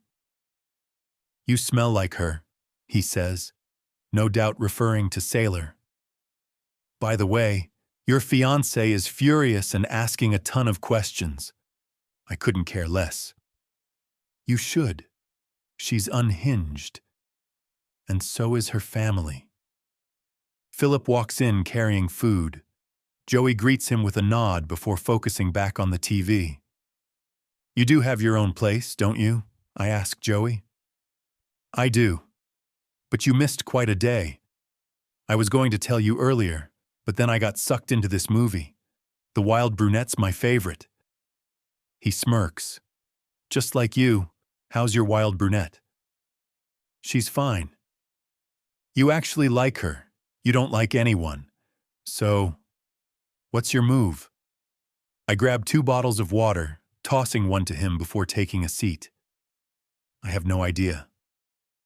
Well, figure it out. Quickly. I know he's right. She wasn't part of the plan, yet somehow she's managed to throw everything off without even trying. Paige asked where Sailor lives, Joey adds. That makes me look at him sharply. You didn't tell her? You mean, did I tell her you put Sailor in the apartment that was supposed to be Paige's? She already has a place. Sure, But that other one, the one for her family, you gave that to Sailor instead. Not exactly subtle. I ignore that, turning my attention back to the TV. Joey, of course, won't let it go. You can't fall for someone whose husband you killed. Drop it. No. He pauses the movie and faces me. You used to follow the rules better than anyone. Remember when I wanted to date Sheila back in high school? What did you tell me? I stay silent. You said, we don't date. We sleep with women, then we marry for business, then keep sleeping around. That's it. And you're only supposed to sleep with Sailor, not date her or marry her. I lean back, listening as he continues. I get why you didn't kill her. She's good in bed. You handled her husband, collected your debt. So why keep her close? Why keep inviting her to events? Why were you with her today? Because I can, I snap. See, I'm just stating facts, and you're already pissed. The door opens. Roberto steps in. Do you know where she is? He asks. Sailor. He nods. Checked her place like you asked. No sign of her. Dorman says she left and hasn't been back. I call her. Straight to voicemail. She's probably avoiding your calls, Joey mutters. Sir. Philip steps forward. What is it? I saw Sailor today. That catches me off guard. I didn't tell you to bring her anything. It wasn't from you. Paige asked me to deliver a note. Joey switches off the TV. What did it say? I ask, my voice low. Philip shifts uncomfortably. It told her you wanted to meet. She thought you arranged it. Rage floods me. Roberto puts a hand on my shoulder. You can't kill Paige, but you could hand her over to me as punishment. I don't answer, just head for the building. At the elevator, Joey blocks me. Give me your gun. If they've hurt her, you'll shoot first and ask questions later. We can't afford that right now. Not happening. Philip has been apologizing non-stop since we left my place. I don't blame him. This is on Paige. She's vindictive, and dragging Sailor into her game is a move she'll regret. The elevator doors open. I stride to the apartment and kick the door in. All eyes turn to me. Sailor is slumped in a chair, unconscious, surrounded like prey. Paige made sure the odds weren't fair, brought her family in to help. Bad move. Frank's hand is on Sailor's shoulder. I raise my gun and put a bullet through it, and his other one for good measure. His screams echo, but I don't care. Paige steps toward me, placing a hand on my arm. I aim the gun at her head. This you or your mother? I ask. She doesn't hesitate. My mother. I turn, shoot her mother in the head. She drops instantly. Paige barely flinches. You'll forgive me. I glance at Sailor. She's stirring, clutching her hand. What happened to her? She stabbed her, Frank grits out from the floor. Joey steps in. She needs a hospital. I face Paige again. If I ever see you near her again, it's over for you. You'll change your mind. What I'll do is put a bullet between your eyes, I growl, stepping towards Sailor. Chapter 30, Sailor. Strong arms wrap around me and I instantly know who they belong to. I try to push him away, my effort weak and clumsy, because he's the reason I'm in this mess, the reason pain is radiating through my entire body. But then he leans in and murmurs, I've got you. And against my will, my body eases. I hate that. I hate that being in his arms sparks a kind of calm I've never felt with anyone else. Life really can be cruel. Somewhere behind us, I hear her voice, pleading with him for something, but her words are muffled by the throbbing in my hand and the ache in my face. "I'm taking you home," he says quietly. "No, hospital," I whisper, my voice strained. He hesitates. "I have the best doctors." "Then put me down," I say, a little stronger this time. I try to move on my own, but his grip doesn't loosen. "Hospital it is." I think about saying thank you, but I bite it back. Gratitude feels misplaced. If I'd never met him, I wouldn't be here in the first place. Sure, Dylan set a lot of this in motion, but he's gone. The one I can still blame is he's carrying me out the door with surprising care. He settles me in the car, holding me as though I might shatter, stroking my hair, whispering over and over that it's going to be okay. And for some ridiculous reason, I almost believe him. Hours later, I'm stitched up and bandaged. My hand will be tender for weeks, and there's a chance the nerve damage could linger. The bruise forming along my cheekbone will fade with time. Keir brought me to a private hospital and hasn't left my side since. They want to keep me a few days for observation in case of infection. "Why did you go?" he asks suddenly. It's late. I'm exhausted. The last thing I want is a cross-examination about his deranged fiancé. I ignore him. "Sailor, why did you go?" I sigh. "Because I thought it was you. You thought I'd called you to meet? So I believed." "And why did you believe that?" he presses. "Because I know you," I mutter. "If I didn't go, you would have shown up at my apartment making a scene." Something in his expression shifts. It's softer, less carved from stone. "I'm sorry," he says at last. It's the last thing I expected to hear. "You'll never have to deal with her again." "Good, I won't have to deal with you either. I'm moving." He steps closer, lowers the bed's railing. "You can't just leave. I finally found you," he says, almost amused. "Don't look for me, Keir. I don't want any part of your world." "Let me lie here with you," he says, already shrugging off his jacket still stained with my blood. "There's a chair. Over there," I point with my good hand. "But there's only one bed," he replies with a grin. "We can share. I'm not leaving anyway." "Go jump off a cliff," I snap. "Maybe after some sleep," he counters, sliding under the covers before I can stop him. I shift away, but he still manages to pull me a little closer. "Do you think," he says after a moment, "if we'd met under different circumstances, things could have been different?" "How different?" I ask, indulging him for reasons I don't want to examine. There's a part of me that despises him, truly despises him, but there's another part that craves every brush of his hand, every glance that's only for me. It's maddening, like he plants dark, restless butterflies in my chest, the kind that don't belong in any fairy tale. We grow up hearing about Prince Charming, but what about the devils in the shadows? Maybe they want love too, and maybe mine is determined to keep it, if that's what this even is. "I think if we'd met when we were younger, we wouldn't be here," he says. "Where would we be?"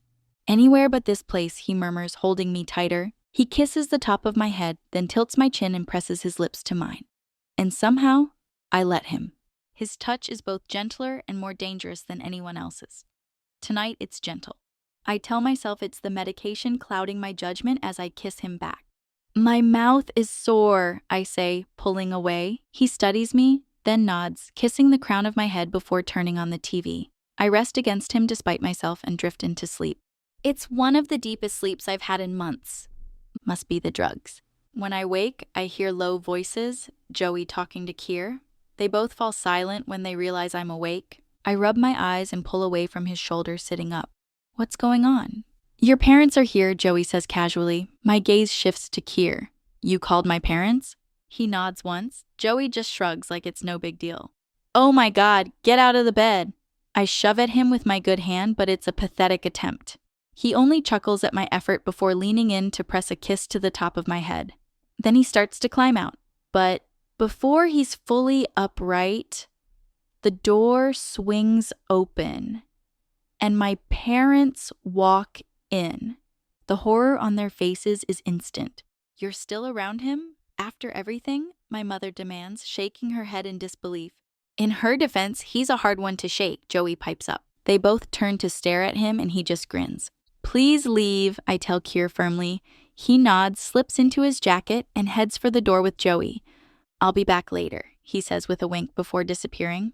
My father crosses the room in 2 strides, kisses the top of my head, and looks me over. Then he steps aside so my mother can get close. How are you affording this? She asks, her gaze sweeping over the private hospital room. I hadn't realized it was private until the meds kicked in after my stitches. Keir's paying for it. Her head shakes slowly. Of course he is. She takes my arm gently, mindful of my injury, and inspects it. How did this happen? All he said was there'd been an accident and you were fine. I am fine, I insist. You're not, she says, nodding at my bandaged hand. If you weren't grown, I'd toss you in the back of the van and drive you far away from him. Notice? She didn't say here. She said him. I'll get us coffee, my dad says, kissing her head before leaving the room. She sits beside me. My mom has bipolar, but right now she's steady, calm. My dad's always been the anchor that keeps her grounded, knowing when to step in, when to guide her through the highs and lows. Years of therapy, medication, and medical care have kept her balanced most of the time. I was with a man like him once, she admits, a faint smile playing on her lips. He consumed me. I thought I'd never find someone else like him. And I was right. I never did. Thank God. That's how I met your father. She leans in, her eyes sharp now. It's in our nature to be drawn to the unreachable, the one just beyond our grasp, but always circling close. He'll stay in your orbit until you cut him loose. And trust me, you want to. A man like that doesn't just take you out of his life. He erases you, bit by bit until you're gone. It's nothing serious, I say. Lies, she replies without hesitation. But fine, if that's what helps you sleep. Now tell me the real reason you're here. Hand wrapped up, security at your door. She glances toward it. Well, they were here. I'm guessing not for long. She exhales, then adds, the Mafia sailor? Really? We've had this talk, I remind her. Her hand tightens on mine. That looks like a stab wound, she says, eyes locking on mine, eyes the exact same color as my own. Want to tell me I'm wrong? No. I pull my hand free. Didn't think so. She leans back. Fine, I can figure it out. You stabbed yourself because he rejected you. Or maybe his wife did it. I bite the inside of my cheek at that.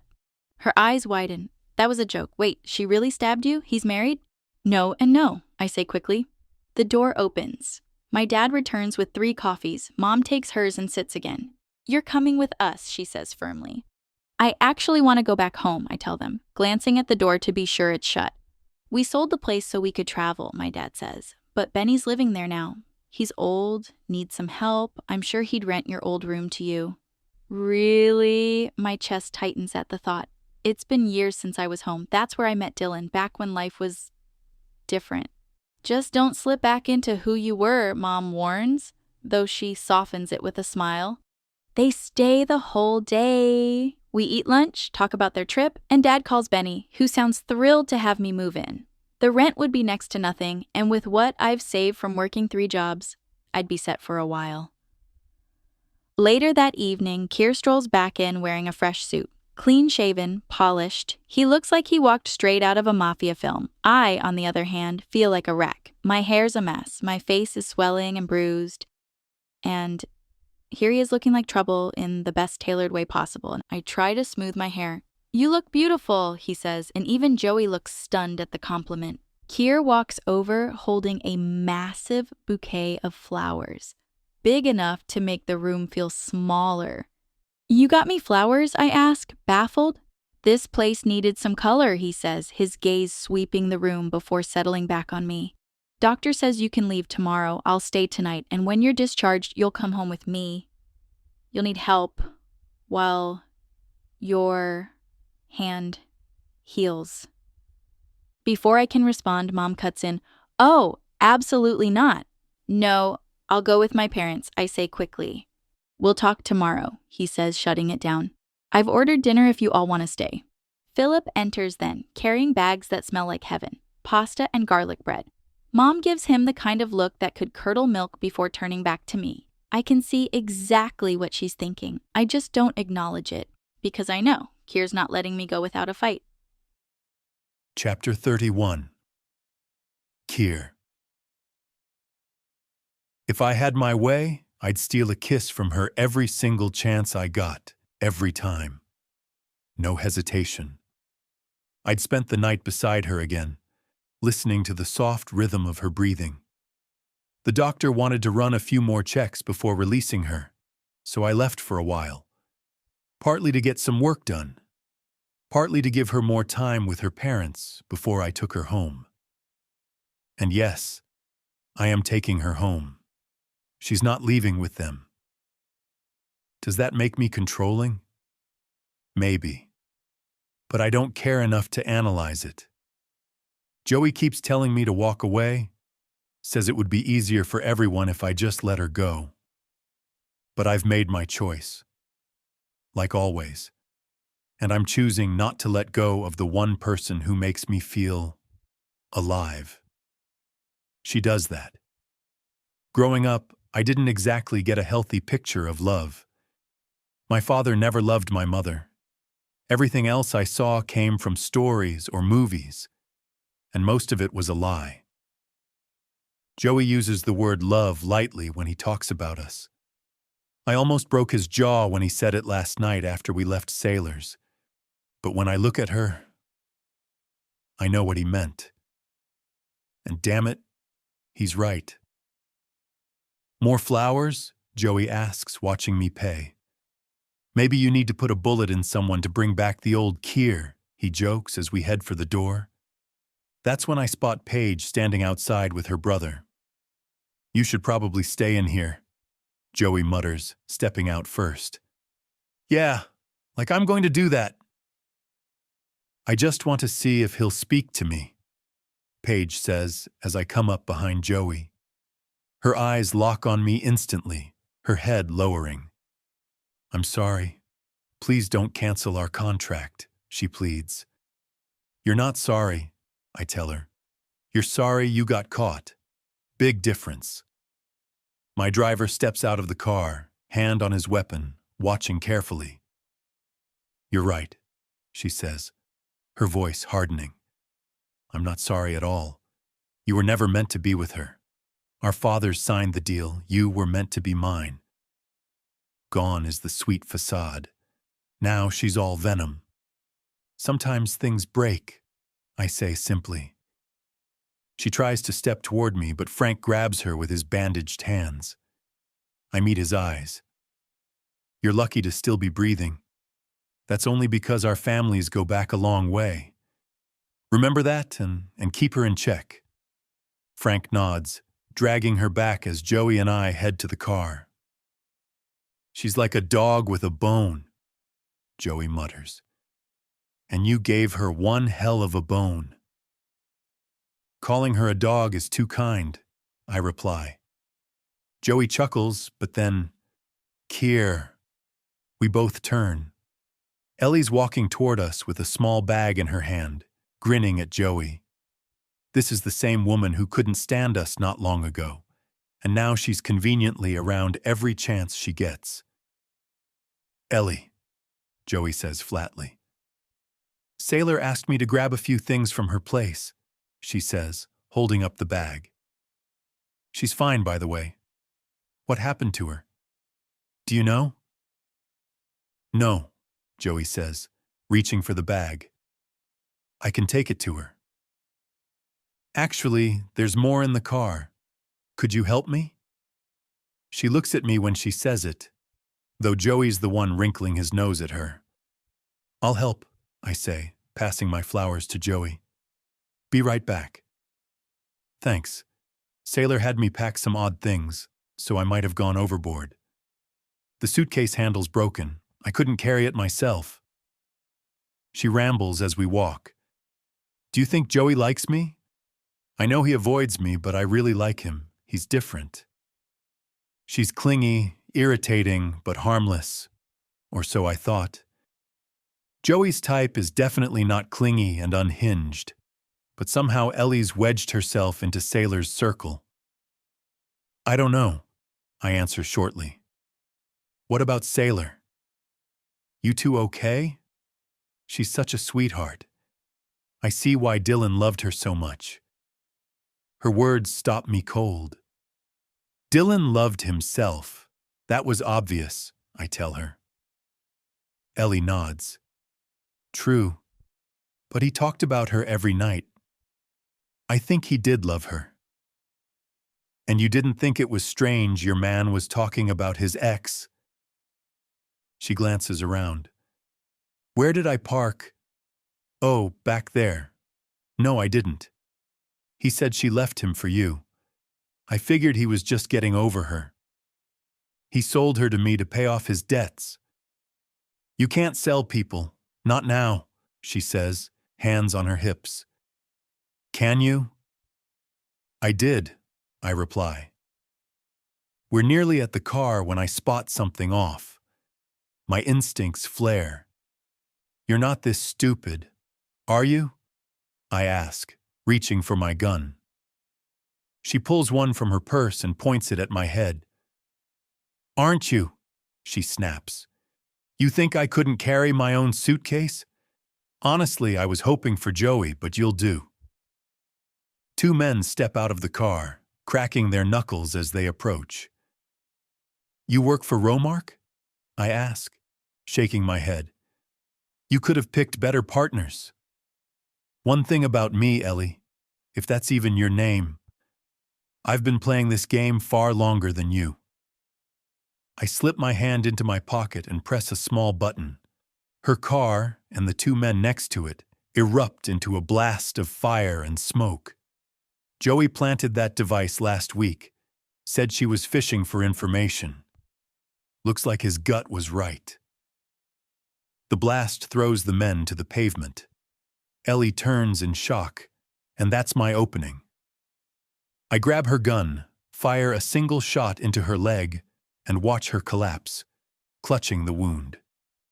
He's going to kill you, she hisses. You're not the king anymore.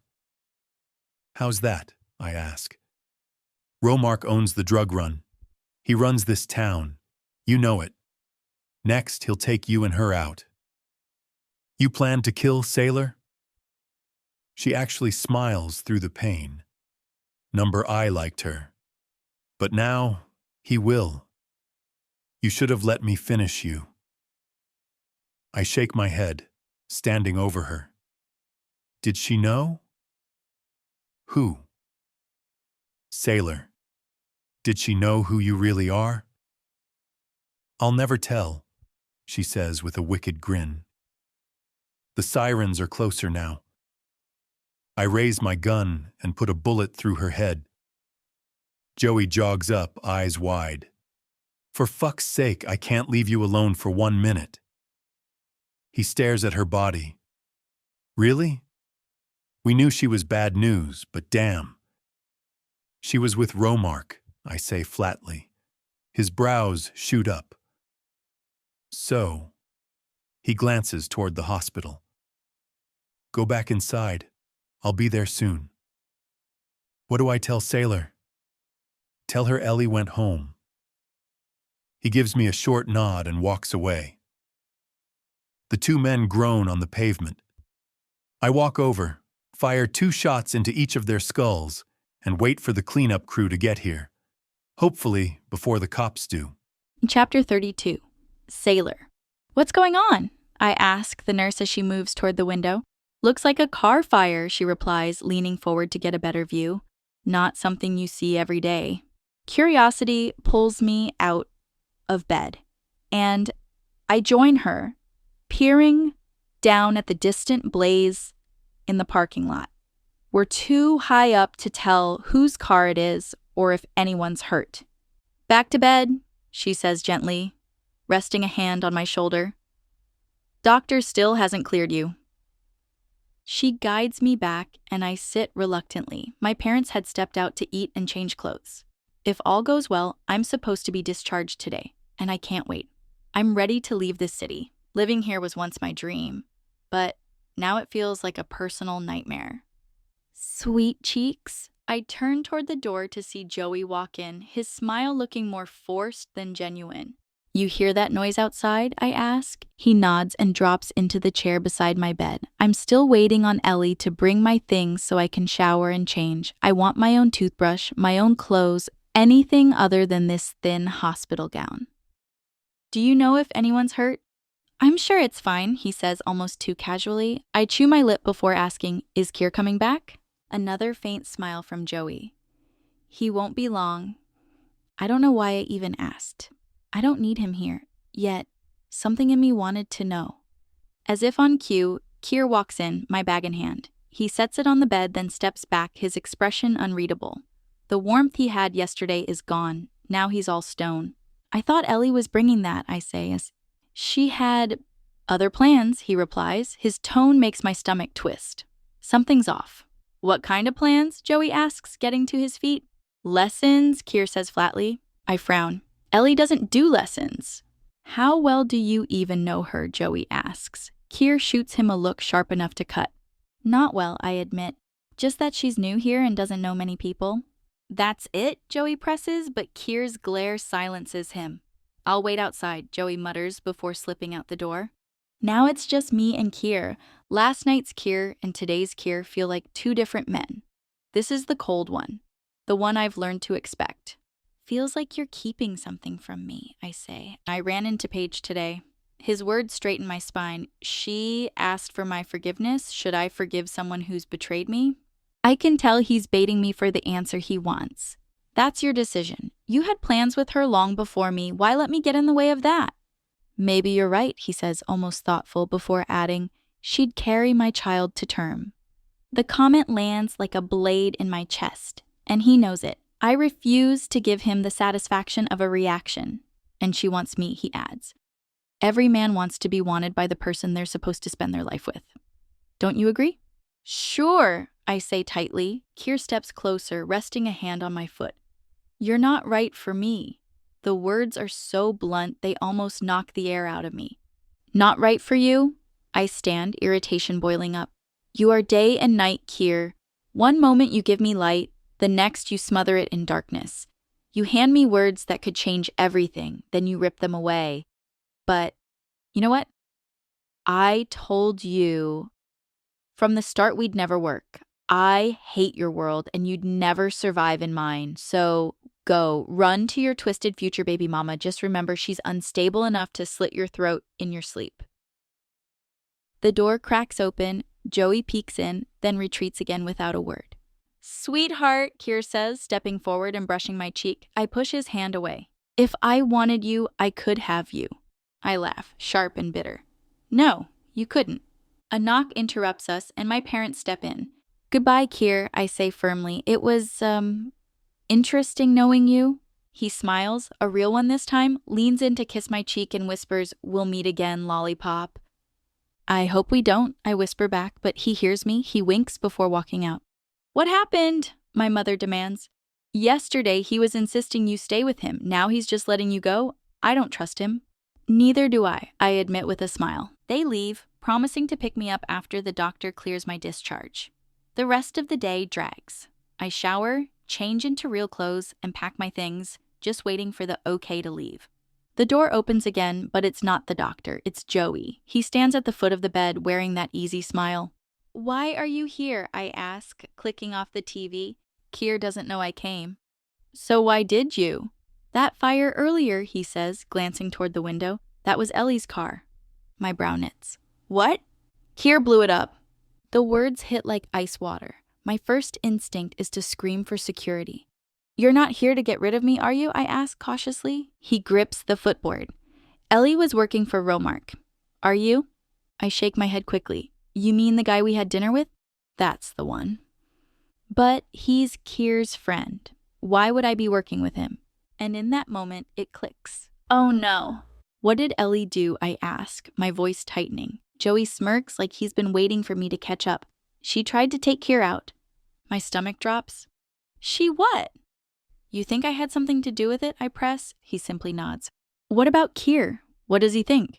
Keir's judgment goes out the window when it comes to you, Joey says evenly. That's why I'm here. to keep things clear. Clear how? He glances at the door, making sure it's shut, then turns back to me. You've gotten too far under his skin, sailor. Keir's always been calculated. Nobody shakes him and nobody crosses him without regret. It's what makes him so ruthless. He pauses, letting the weight of his words hang. So tell me right now, you had nothing to do with it. I didn't, I say firmly, a faint smile tugging at my lips, but I think I know why you're really here. You're here to tell me to disappear, for good, right? His smile widens. You catch on quick, I get the appeal now, but even if he wants you, it would never work. You know that as well as I do. I've been telling him exactly that. Yeah, but Keir doesn't listen, and after today, he knows it. He can't trust you, he doesn't know you well enough, and Keir, he trusts no one but himself. He trusts you, I point out. Joey's smile hardens. No, he doesn't, and he's smart not to. If I think something's a threat, I'll handle it my way. Orders or not. Like killing me, I say flatly. Exactly. I'm not a threat, and I'm not coming back. I mean it, every word. Good, then I'll walk out right now and hope I never see you again. The feeling's mutual. He heads for the door, but as he opens it, the doctor steps inside. Sailor, how are you feeling today? I glance past him. Joey's still in the hall. Better, ready to go home. The doctor smiles. You've regained some movement in your fingers, which is promising. You'll need physical therapy, but otherwise, you're recovering well. I can discharge you today, though there's one thing in your blood work you may not know about. What's that? You're pregnant. Congratulations. The words slam into me, and my gaze shoots to the doorway where Joey stands, and by his expression, he heard every word. He strolls in, smiling too easily. Well, that's news. How far along is she, Doc? I'm frozen. My chest tightens. This can't be happening. I can't carry babies, I manage to whisper. The doctor nods slowly. I understand, but right now, everything looks stable. We'll have you see a high-risk specialist. Based on your last cycle, you're around 6 to 8 weeks. An ultrasound will confirm.